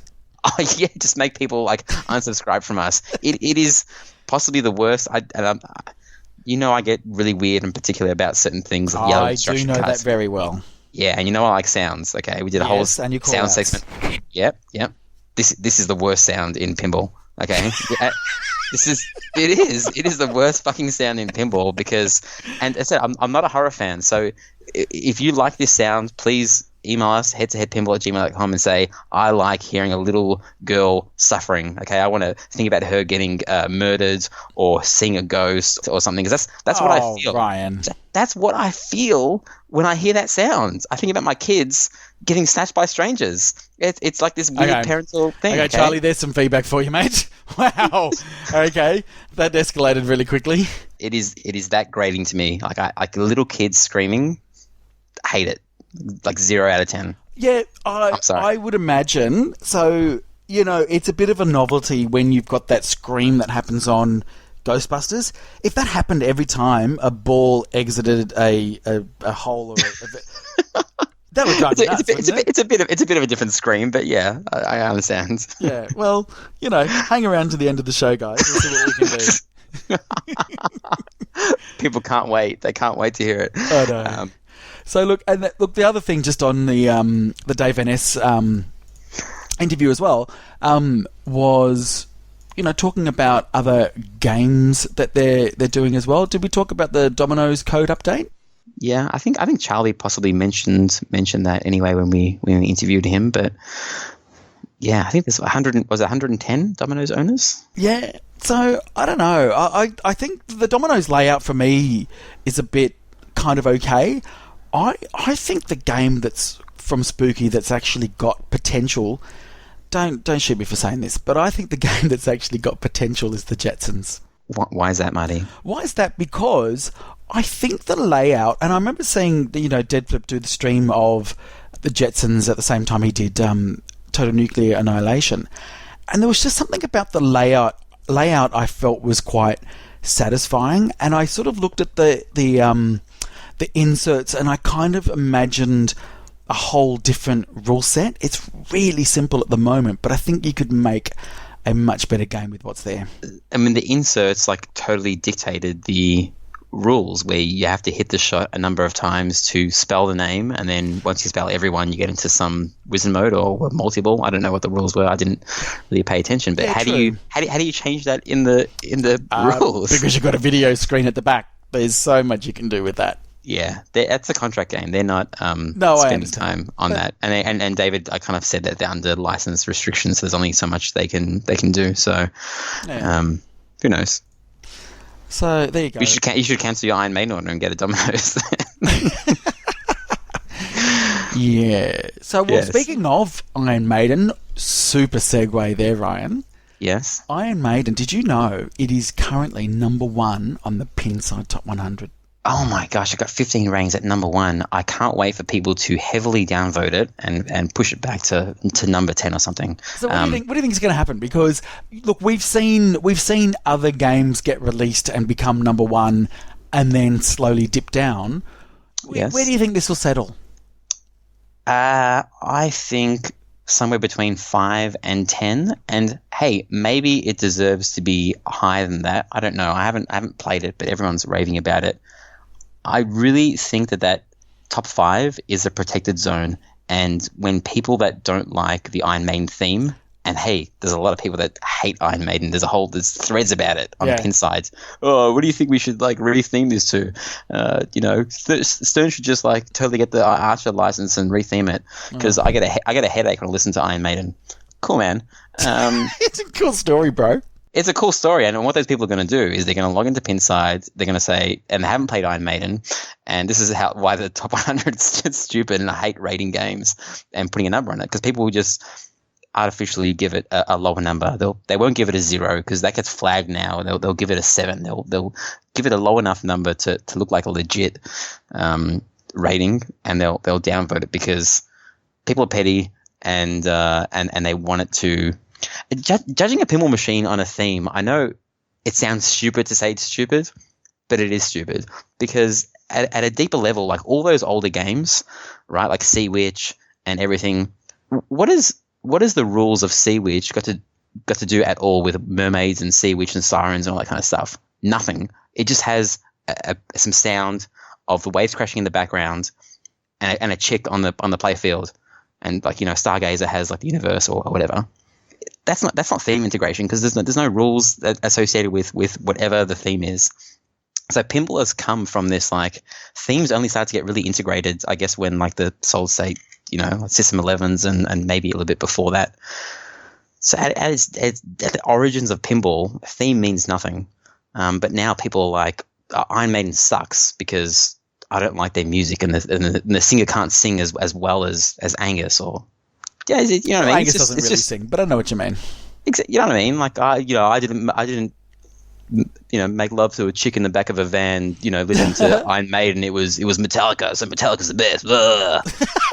It's just so fucking stupid. All right, so here is the worst review of Iron Maiden so far, and it's been given a 7.173 out of 10. So the pros are good layout, not Stern's usual recycled crap. Well, fair enough. Fast play. Trooper Multi-Ball and Aces High are pretty decently programmed modes. The other modes are so-so.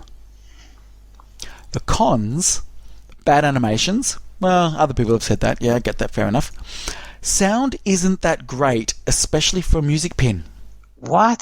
Mm-hmm, mm-hmm. Which part of the sound? The music or the call-outs? Because the call-outs are like 10 out of 10. And the music is the music. So how can you, you either like it or you don't? Maybe he's saying sound quality, like the sound that's actually coming out of the speakers. And maybe that, because I'm getting the LE with the upgraded audio, maybe that'll sound better. I don't know. Maybe. Yeah, maybe. Okay. Mummy Multi-Ball is awful. Switches Captive Ball over and over.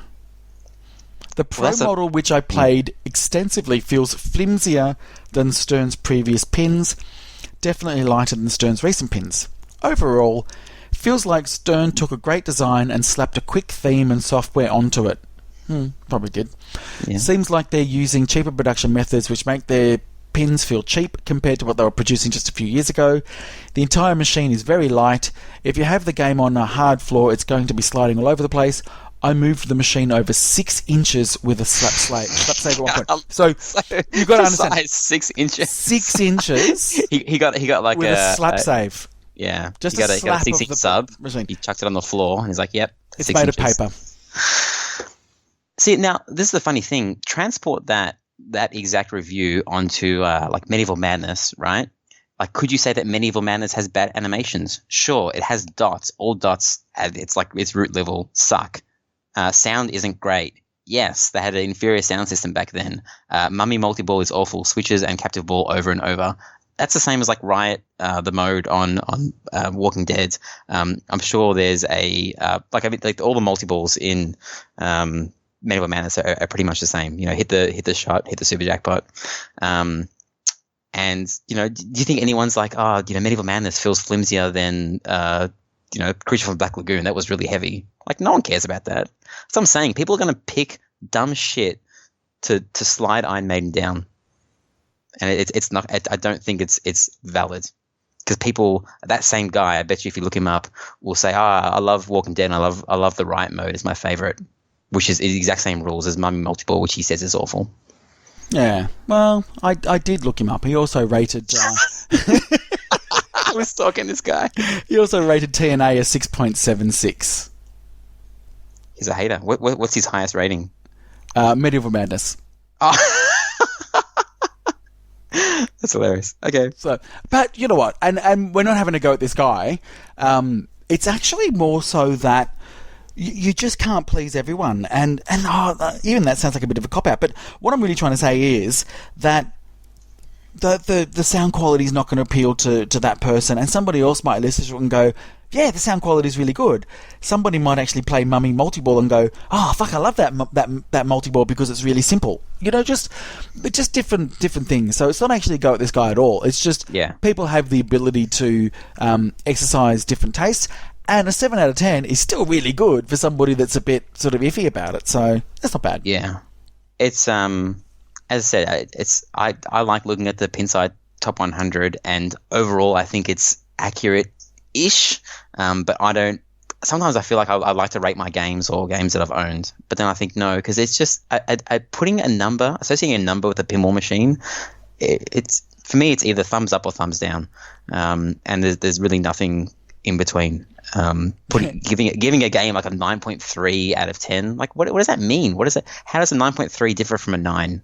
Well, I think there's actually a number of different things, and like you rate certain components, and then it all. Yeah, but it'll ask me to rate the art, but art doesn't mean that much to me. So how does the ratings figure that out? It can't say what's important to you. It just says rate the art. Whereas I don't think art should have anything to do with the rating. But that's just me. For some people, art is everything, and the rules take the back seat because they don't know how to play pinball. Yeah, no, fair enough. No, I understand. So that was our weekly Iron Maiden, and I can't use the words because I got told off. So it's the Iron Maiden positive echo chamber. That's what I'm renaming the segment. Nice. I like that. Yeah, I mean, I got told off for using the other words. Probably should have said that last week when we were talking to a 16-year-old girl. Yep. Correct. Noted. Yep. Got that. Something for learning. Yep. Good. Yep. Got it. Yep. Mm-hmm. Yep. Cool. Awesome. Okay. So let's move on to Jersey Jack Pirates of the Caribbean.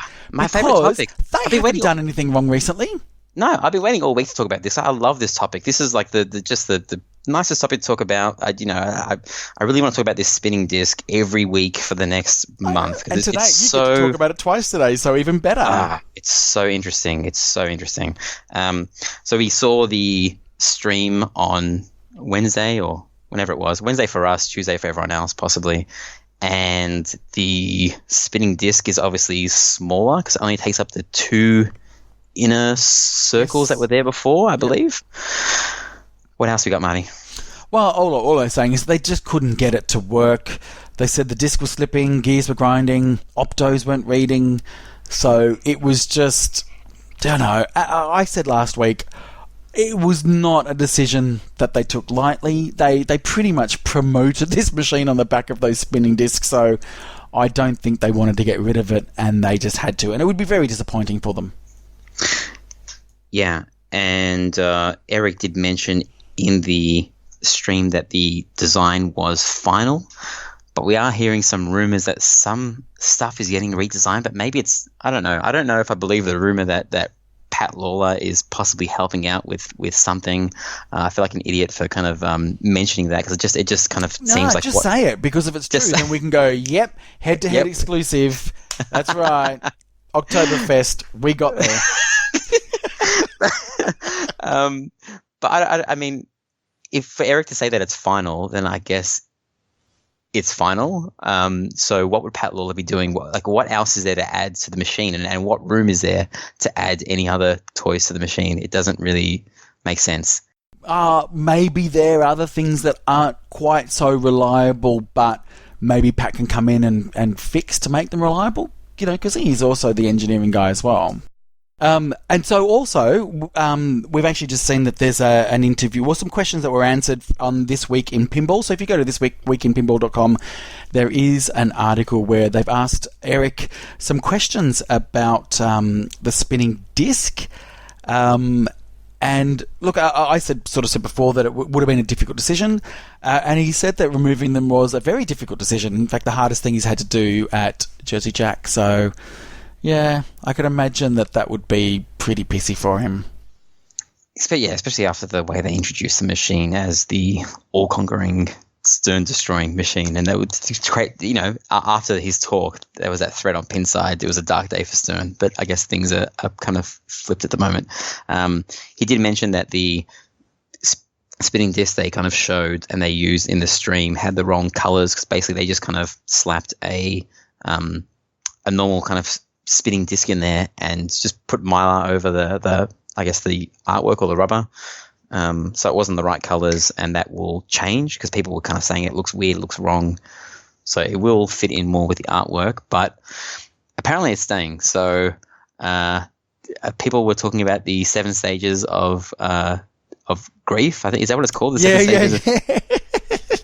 I found it hilarious. In denial or anger and all that kind of Some stuff. people are looping around. Some people have got to the acceptance stage.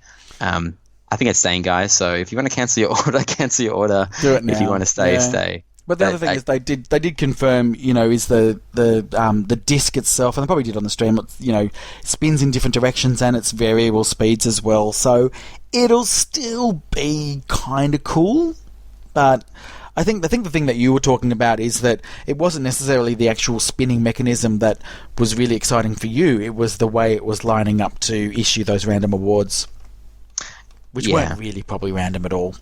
As I said, I think it's also that people just want something different, even though it's not that different enough to say it's not a spinning disc. It's 3 spinning discs at different speeds, different directions. It's just something to say, I believe. I haven't played the machine enough to really feel like it's, mind-blowing or something, but people seem to like it. The reaction speaks for itself, with Pinside having their little meltdown, people actually cancelling orders. People care. I guess they do. Eric says it's set in stone in the This Week in Pinball interview. For some reason, I still believe, even though I just said get over it, I still think something has to change. They have to offer something, but I guess we'll see in the coming weeks if that happens. Yeah, fair enough. All right, so what else have we got, Ryan? A little quick update on Highway. CoinTaker, I believe, have a bunch of Alien machines that are ready to ship over to the US, but I believe they're refusing to take new orders and to pay for that order because Alien has a lot of issues hardware-wise, and they're not supporting their customers and they're not shipping replacement parts. So I don't think CoinTaker's kind of holding them, not to ransom, because I'm sure they can sell those machines to someone else, but they want them to ship off replacement parts because a machine is no good if people aren't getting support, especially when they're using custom parts for a whole bunch of stuff. Yeah, so I'd heard about this during the week, and what I liked is how you just told that story in a very nice and up tone, which was, by the way, this is what's happened, CoinTaker, But, and it wasn't you that spoke to me during the week, but what was really said to me during the week was, Highway's not looking really good at the moment because, you know, that's their biggest distributor. There's so many hardware problems with this game. And if you can't get them repaired, there's no point to having the game. Well, they're not shipping broken, I believe. But they're going to be broken shortly after. I mean, are they not... Surely it doesn't cost that much to send a little part here and there. I mean, they can't be that cash poor to not be able to send replacement parts. Or are they not sending the replacement parts because the parts are all that they're going to send are also going to break after a couple of games or something? It. Like they need to redesign it in the back. Well, I don't know. Don't forget. I mean, this was a group of investors, or some of the original investors in Highway as well, that got together that said, you know what, we're gonna save this company. And you know, when you do that, there's probably, you know, there's a financial plan you put together, there's an operating plan you put together, marketing, communications, all these plans that you put together. And what you're meant to do with those, and I'm sure these intelligent people did, is do a risk assessment as well. And in one of those risk assessments, they should have said, what happens if we ship these games and they don't work? What do we do then? Because I'm not sure they really thought that through. I don't think they did much research when they kind of took over, because they were all kind of gung-ho and were posting on Pinside. I mean, how hard can it be, right? Well, they rang everyone up, and I think what they thought was going to happen was everyone's going to say, yes, I will keep my order, because they were kind of threatening people with the whole, hey, if you back out of your order, we will give you a refund, but if you want to rebuy the machine, it is now like $1,000 more, or whatever it was. And people were like, I don't give a shit, give me my money back now. And I guess it took them by surprise, because they haven't appeared back on Pinside and explained themselves. Helmet, which I didn't know this guy existed. Yeah, I can't. I don't have enough energy to read I don't like reading depressing pinball stuff. But Helmet, the support guy, apparently the only guy that was kind of responding to emails and stuff, he has left. Stopped. Yeah, he left. So no one's getting a response from anyone kind of regarding anything. And that, coupled with the news of Cointaker kind of stopping orders and halting their sales of the machine, people kind of were like, is this the end? Like, is this where Highway Pinball kind of disappears? But I mean, if they've got 30 to 40 machines ready to go, I don't think this is the end if they haven't got paid, because how much do aliens cost? I don't know. It's like $300,000+ worth of stock that is ready to go, which they can get paid for. So I don't think this is the final nail in the coffin. I think they've still got some life. I'm not sure how much, but left. Oh God, I don't know. I guess I hope so. I don't care. Okay. Well, no, I say I don't care, but you know, if you know, let's talk about my Hobbit again, which hasn't been sold, but you know, I may have the ability to trade it in, and I could trade it in for an Alien right now. Okay. But I wouldn't, because of the hardware issues. Because I actually quite liked what I played, and it may be comparable to the Hobbit experience, but you know what I'm like fixing machines, i.e. just dreadful. Don't. Yeah. So that would be just an absolute liability if I was to get one of those. Yeah. People have had broken machines for months, and it's not fun. Let's move on quickly to Houdini. They had a code update this week. Marty hasn't played it. I've had limited time on it, so all the updates mean pretty much nothing until they're shipping to Australia. So we will talk about Houdini more, I think, when it hits Australia, which there still isn't any date on that. So we'll talk about it when we know more. Yeah. Marty, a quick quiz for you. Sure. You know in Star Trek how there's combos, like there's the Bones combo? Yes. Yeah. How many combos are there, and can you name them? You don't need to name what you need to do to get the combo. Just name what pops up on the screen. Because I know you love the screen integration. You bought a color DMD. But so I never look at it. I only look at the score. I never look at the animations. Okay. I couldn't tell you. I think there's isn't there a Klingon combo? Nope. I'm just making stuff up. Just guess some names and you might get some right. Is there a Khan combo? No, there is not. I have no idea. Tell me. Okay, there's a Kirk combo, Sure. a Bones combo, a Sulu combo, Okay. I don't know how to say this one. Uhura. How do you pronounce that? Oh, is that Uhuru? Uhura? Yep. Okay. And a Spock combo. Right. Did you know that? I don't. No. Why would I know that? I don't know. I didn't know there's so many combos. I saw this post on Pinside or something. I was like, oh wow, I've seen maybe 3 of them. I don't know how to do any of them because you get like 1 million points or something. But But here's the thing, right?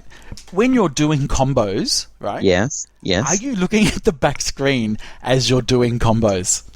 Sometimes I do. I mean, okay. They're comboing for a reason. They're at your flipper. Yes. Okay, but when I've once finished a Star Trek mode with a 9-way combo, and it was like one of the most satisfying 30 seconds of my pinball life because, and then you look up at the screen and you 9-way combo, like gold medal, you're like holy shit, I've 9 fluid shots without trapping the ball or anything. Yeah. I don't think you can really do that in any other game. Okay, there's the Kirk combo, which is left loop warp ramp. That's really easy, right? Yeah. I don't think that really appears on the screen because when you hit warp ramp, it says like warp 1, warp 2. That's right. So I think that's like a hidden combo. Bones is left loop and right ramp, right? Sure. So I guess left loop and right. So you have to kind of like catch the ball and then backhand the right ramp. Yeah. Or you could do a pass over. Yeah. The Sulu is right loop and then right ramp. So that's fairly easy. You can do that on the fly. The Uhura or Uhuru, whatever you said, is right ramp, left ramp, right orbit. Okay. That doesn't seem too hard. Spock is the hardest one. It's a 4-way combo. Left ramp, right ramp, left loop, warp ramp. So I challenge you the next time, I'm going to copy and paste this to you. The next time you're playing Star Trek, I don't care. Yeah. I know you've been trying to get to Enterprise Amok, which is within your grasp. You've been getting very close to it. Yeah. Yeah. Just have a break from that, and I want you to try and do all 5 combos. Because apparently, I didn't read the proper thread, but apparently something happens if you the combo value builds up, and I don't know what you can do. All right. Yeah. Consider there you it go. done. Some Star Trek info there. Yeah. Moving along. Moving on. Are we going to talk about cheesy games? Sure. Quick story. I had a friend that came over on the weekend, and he played. What did he play? He came over and he said, "I want to get to Horde mode on your Walking Dead." And he sat there and he played my Walking Dead for like 2 hours, and he finally got there. And you could tell he's excited, full of adrenaline. He was like, "Oh my gosh, like, I want this game." And he left my house, and he messaged me, and he's like, no, I don't think I could buy The Walking Dead because the artwork is really bad, and it's not a cheesy game. It's so serious. And I'm like, 1, the artwork doesn't matter, and 2, like, who gives a shit if a game is cheesy or not? Like, this guy's collection is full of cheese, right? It's the cheesiest collection out there, and he was refusing to buy. And I ended up talking him out of it. So he's looking for a Walking Dead.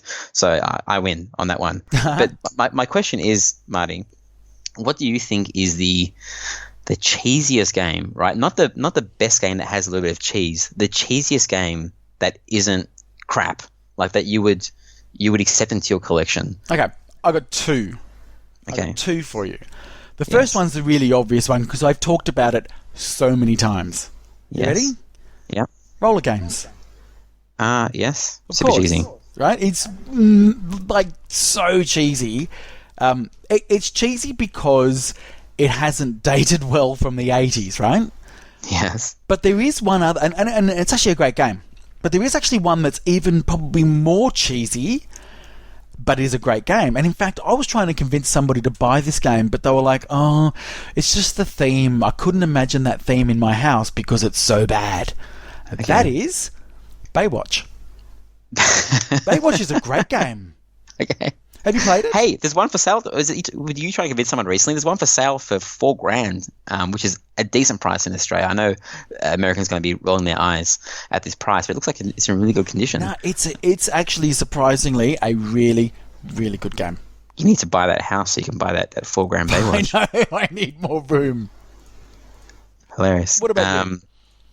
Well, I mean, I didn't think about it too much, but the ones I listed were Shadow because like there's jokes the entire time you press the trigger. Cheesy game though. It is cheesy because like there's a mode where you're trying to punch some guy in the face and he's like, "Come on, try and get me," and you punch. It's so fucking cheesy. It's like the cheesiest game ever, right? Not ever because that'd be number one. Yeah. Cactus Canyon pretty cheesy. Yeah. Pretty much the entire 90s Barry Williams collection is cheesy. But the one I picked, and it's just good enough, like it's on the border, all right, is Roadshow. And the reason why I'm choosing this is that if it's not cheesy, then it's borderline racism, okay? Wow. that mode where you're like your diner. I mean, well, I'm talking about the taxi guy is like the Indian guy, and he's like, Yeah. I'm not sure if you've heard the call. It's like, come on, come back here. It's just like a little bit of casual racism. I know. And you have to push that to the side and say it's cheesy and not racist. So I think Roadshow wins it for me. So I'd like to hear what other people think. So I'm pretty sure we're missing some of them, because sometimes you don't realize when you look at the name of the game which one's cheesy, which one isn't. Yeah. Please email us in head2headpinball@gmail.com. What is the cheesiest game that doesn't suck? Okay. So let's go from cheesy games to weird games. Okay. Have you opened up the spreadsheet I sent you? No, because the email was titled "Do Not Open." Okay, well, it's now open. Okay. So, as you're opening it up, let me tell you this. So, last week I was listening to the Slam Tilt podcast, and I recommend everybody listen to the Slam Tilt podcast. They are hilarious. Not so funny when Ryan's on, but other times they're really funny. So, although it was actually funny, I think that was the last episode where you were ringing Bruce for some help, and they played it at the end anyway. So they were talking about Hercules. Have you ever played Hercules? I have played Hercules twice. You have. And so for those people that don't know, Hercules, we had talked about this before. Hercules was an oversized game. It is huge. In fact, the pinball that's inside the game is actually a pool ball or a billiard ball. It's actually a proper pool ball, right? The white ball. So this thing is massive. And so as I was listening to them talking about, and they didn't really talk about it long, they just basically talked about how crap it is, and it's not great.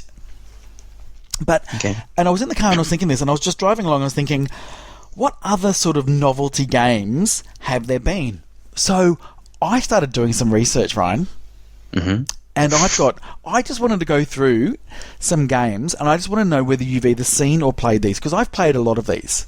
But because in actual fact, that Atari that made Hercules wasn't actually the first oversized game that was attempted to be made. There was one actually in 1977 called Bigfoot, and it was actually an EM. And the problem with this game was, because it was all electromechanical and it was oversized, because of all the movement that all the components made, it pretty much tore the machine apart. Okay. So they couldn't actually put it into production because it killed itself. There's only 2 machines ever made? That's correct. So, wow. So they're just prototypes. But there was also another one I saw, and it's probably more of a redemption machine. And I don't know whether you saw this at the Pinball Hall of Fame in Las Vegas, but there's actually a big oversized game called The Flintstones. Yeah, I saw it. I believe I saw it there, or it was at TPF, or it was at. I've seen it before. It's got like a reverse flippers, and it looks like a the what do they call it? What's their car called? Yep. Whatever it's called. The car. Yep. Seen it, played it. It's terrible. Yes. In fact, all of those 3 games are terrible. So then I started thinking about other sort of novelty games. And this is just for a bit of information, right? Orbiter 1. Do you know Orbiter 1 from Stern? I believe it's the one with like the craters on the playfield that Gary Stern said it was like the biggest mistake he's ever made. Yes! So I remember when this first came out. So 1982 it came out. I saw this in 1982 for the first time. And I walked up to this machine and I went, what the hell is this? And I played it. And I was very young at the time. And even then I was like, yeah, this is a bit bizarre. So it's a bit of a novelty. Have a look at it. Orbiter 1. It's actually got this molded sort of plexiglass kind of almost fiberglass type thing. So it looks 3D, and it's got instead of having bumpers, they actually spin, so the ball sort of ricochets off them. It's very interesting, but you'd only play one game. Terrible. It's terrible. Really awful. But there's another game Like, at that time, you had Black Hole and what was the other one? Haunted House, that had that underneath playfield. Mm-hmm. But did you hear about the game Krull? I've never heard of Krull. Okay. I'm looking it up now. So it was based on a movie. A movie called Horrible back glass. Horrible. Yeah, like it's so Krull, Krull. So it was 1983 movie. And I'll read it. This is from Wiki. It's a 1983 British American science fantasy swashbuckler film. What? Swashbuckler. It follows the journey of Prince Colwyn and his group of outlaws on the planet Krull to save future Queen Princess Lissa from a creature named the Beast and his constantly teleporting lair named the Black Fortress. It had a budget of $47 million, and it made $16 million. Uh-oh. That's like Waterworld levels of... Yeah, it was really failure. bad. But the thing about this, right, so imagine, Black Hole and Haunted House have got a playfield underneath, right? But it's a mini playfield. Yeah. Imagine underneath you had a full-sized playfield underneath. Is that what this machine has? That's what this machine has. But there's a little window. You can only see a little bit of it. No, I know, because what they've used is this really weird sort of magnifying thing, so it narrows it down. But what's actually underneath there is a full-size playfield. Full or like just bigger Full. than the window? There's no way it could be full, like all the way back. It is. Could it? Yep. Wow, Look what a it up waste on of... IBDB. It is. They only made 10 of them, so it never went into production. I know. I think Ron may have almost seen one, and from Slam Tilt, and I would. This is the machine of all these weird machines that I'm talking about. I would want to play this. I just love that concept. Designed by John Trudeau, 1983 Gottlieb. Never actually made it into production. So. Oh my god, it is a massive playfield. Yeah. Holy crap. I know. So people, look it up. This is Krull. This is a really interesting pinball design. Okay, just to explain to people that might not look it up, the window is the same size as like a Congo window or a Big Lebowski window. Yes. But the playfield underneath, it's maybe 3/4 of a normal pinball. It's not the full one. It doesn't look like, but it's huge. It's a massive pinball underneath it. It's got 2 ratings on IPDB, and it has an average of 5.3. Yep. So those 2 people didn't like it that much. And so this last one sort of comes under the category of weird layout, and this is Capcom's Flipper Football, which was a Python Angelo game. I don't know if you've ever played it, but it is. Is it kind of like Joust? No, it's a single player game with only one playfield, but it's the playfield itself is meant to look like a soccer oval or court or field. I guess is probably what I'm trying to say. Okay. It's a weird looking game. So that is under my category of weird layout. Weird rules. My weird rules goes to Going Nuts. Another prototype. So 10 of them, but you can actually play this one on Pinball Arcade. So this was 1983 Gottlieb. And what was interesting about this one, it was a timed game. So once you hit start, it did a countdown of like 5 seconds and then 3 balls into play. The more you hit the banks of targets down, the more time you would add. When you would get down to 1 ball, it would then start counting down until it was game over. Okay. Really interesting layout, just typical of Gottlieb of the time. But the next ones I'm going to talk about are pinball with video. And I remember the very first one I ever saw was a game by, again, Gottlieb, called Caveman. And Caveman is a full-size pinball, but it's actually got a video screen in the back of the playfield and a joystick on the apron. And the game itself, the video game that you would play, was a bit like Pac-Man, in that you had a maze and you were trying to, I don't know, get fruit or something, and then it would go into... And it was just a terrible game.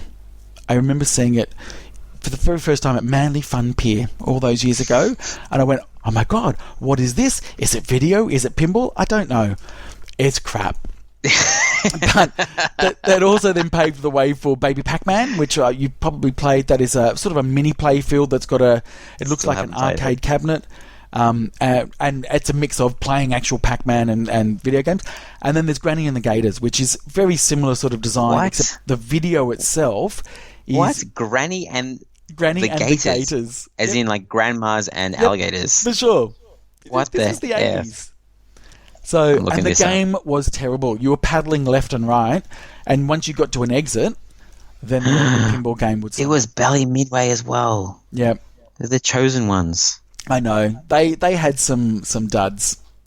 But similar to that was Varcon. If you've ever played Varcon, I think. Oh you my have. god, sorry. It has a picture of a granny with a shotgun in a safari outfit Yep. and a gator behind her. Oh Yep. my god, this is so bad. Yep, that's the 80s.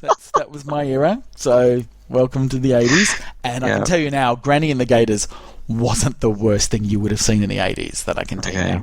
now. Keep on But going. again, similar upright sort of arcade machine. Varcon's probably a bit more popular. There was 90 of them made. I have played that. Yeah, Yes, yeah, I have. So have I played that. Yeah, played that in I Chicago. might have. It was Yeah. cool because it was different. But just going back, Caveman, right? Yeah, 1,800 units. it's a decent amount. Think about that today. 1,800 Oh, yeah. is People a be lot of people units. be gagging for that. Baby Pac-Man, 7,000 units. It'd be like the best-selling game I from know. like the year 2000. Exactly. But back then it was a piece of shit. Well, so Varcon, they only made 90. And obviously, we've talked about Pinball Circus. This is under the weird cabinet. Total Recall is an interesting one. We could probably show a picture of that where it was like a V-shaped double sort of game. Never got out of prototype. Never got out of prototype. That was Joe Kamenko's game. And Joust we spoke about before. That's 402 Units, yeah. of those were made. And then I know you talked about Punchy the Clown. Yeah. That was a little small redemption one. 103 Cool. units made. Love that game. Super Mario Brothers Mushroom World. 509 units. 519 units of those. Still never played. Oh, wait, sorry. But there is another Super Mario Brothers, right? There's Super Or is that- Mario Brothers World. Sorry, yeah. And then there's Mushroom World, which is a little tiny kids one. Okay. Introducing the world's first convertible redemption game. Finally, a fully adjustable game designed for Ooh. any size, any That's kinda age, cute. any location. But I That's the love weird how they say, finally. Like, everybody's been waiting for this.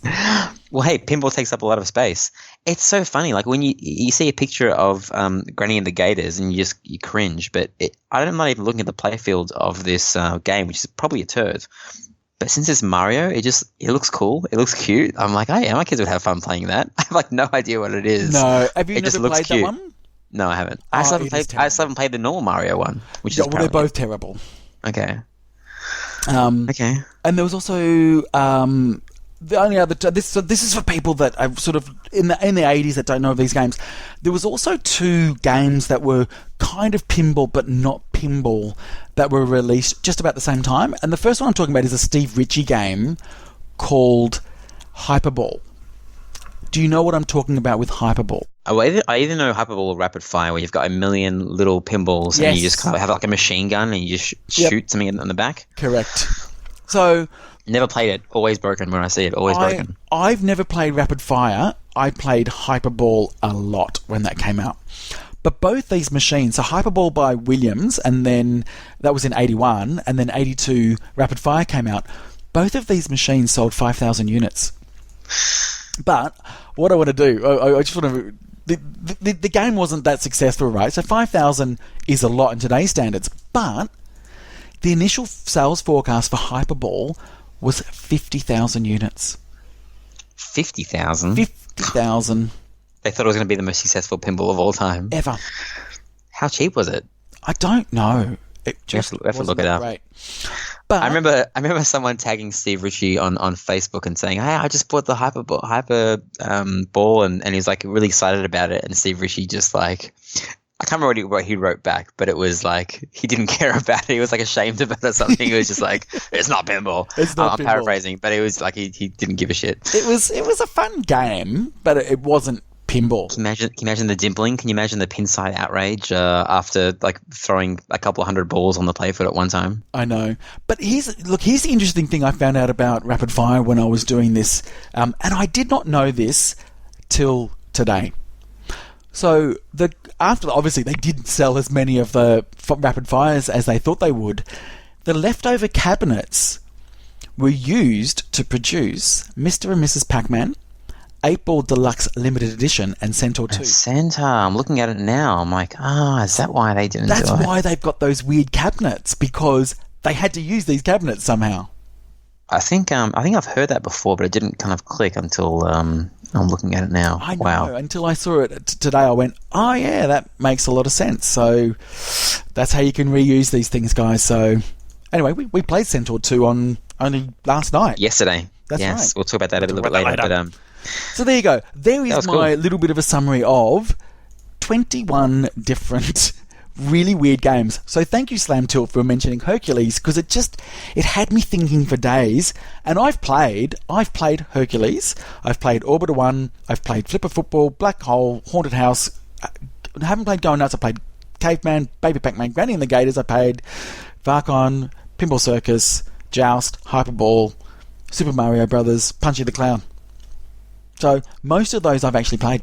This is like the point I'm really making is back then, so many pinball machines were being made that you could make these risky games, and you could still sell 5,000 of them, and it can be considered a failure. Yeah. I guess if everyone thinks it sucks and it's the next game that gets affected. Like people say that Twilight Zone only sold so much because of how good Addams Family was. Yeah. It wasn't actually a good game. But if they bring out a turd, it's the next game that suffers. But that's really interesting. You know what would be cool, Marty? You know, I was listening to Mrs. Pin on one of her first podcasts, and she talks about how she printed out a list, or they've got a spreadsheet of all the games that they've ever played. Yes. I kind of realized, like, I should have that as well. And you know how there's like the pin side, like your collection? Yeah. It'd be cool if there was like on the top 100 list or whatever it was, there's a little checkbox like I've played it. Like, you know, you might not want to own it, but at least like you've checked it off your list and you've played like, because there's so many games to play, and it'd be fun kind of like seeking them out. Like you go to TPF and you're like, okay, I still haven't played 800 games out there. Let's see how many I can knock off my list. And you just go through and at least experience. Yeah. I love that idea. So, someone needs to do it. I mean, Pinside would be the best way to do it, since that whole game list is already there. Yeah, make it happen, okay. Robin. I know Robin totally doesn't listen to the show, but I think he does every once in a while. Yeah, maybe. Okay. All right. So, is it time for Slam the Top 100? Did you say slap the top 100? I did say slap the top 100. We can do it. Let's slap it. Let's rename it for one episode. Slap it's time the top for 100. Slap the Top 100. Who won Slap the Top 100 from last week? It was me. Yeah, but, of course you did. You still did pretty well. You know what? I tried for like 5 minutes to try and find you a better GIF on for Stargate, but they were all horrible. Because my Tommy Pinball Wizard one was amazing. It was like Elton John and the guy looking like he's like playing pinball. The Stargate one is the best I could find. I didn't want to give you an inferior GIF. I reckon I got 37% of the votes because of that awesome GIF. It is so good. We're talking about him saying indeed? Or? Yeah, just his face. Everything about that is just amazing. And I think that's why people would have gone, oh, I've got to click on that because it's really bad. All right. Shall we get straight into it? Let's do it. Okay. Please generate a number from 0 to 100. Coming right up. 44. 44 is Big Bang Bar. Have we done that yet? Nope. No. Okay. Please generate a number from 0 to 100. Coming right up. 92. Yes. I've Dirty got Harry. Dirty Harry. Okay. Oh, okay. I'm all right with that. I feel like we've argued that Big Bang Bar before. We really need to write these down, because we're gonna get to the stage where we're not going to remember. We haven't done Big Bang Bar. Okay. I'm ready to go. I know this game. I've had it in my collection. So I need to time in my house 30 before. seconds. Let me know when you're ready. Okay, here we go. And you... 3, 2, 1, go. Big Bang Bar, an amazing pinball machine that was about to elevate Capcom into serious contention of pinball manufacturers, except it was never made. So it was remade by someone, and now they're going to remake it again. That's how good this game is. The artwork is beautiful. The cabinet has a UV glow that has never been done before. It has a UV light in there. You have a ramp that diverts into multiple areas on the pinball machine. You have multi-brawl. You have so many different multi-balls and modes, and the game is full of cheese, and it's fun. Get that F-U-N, fun. Something that other machines cannot do. Really? Yeah, the game is fun. No other machine can do that? No, a lot of machines cannot do it. Every Data East game, okay? Every Gottlieb game, soulless, okay? This game has it. It has the it factor. Okay. I love how you ask me questions after so I can just keep on talking about the machines without getting time. All right, you ready? Let me get the timer out. Ready, set, go.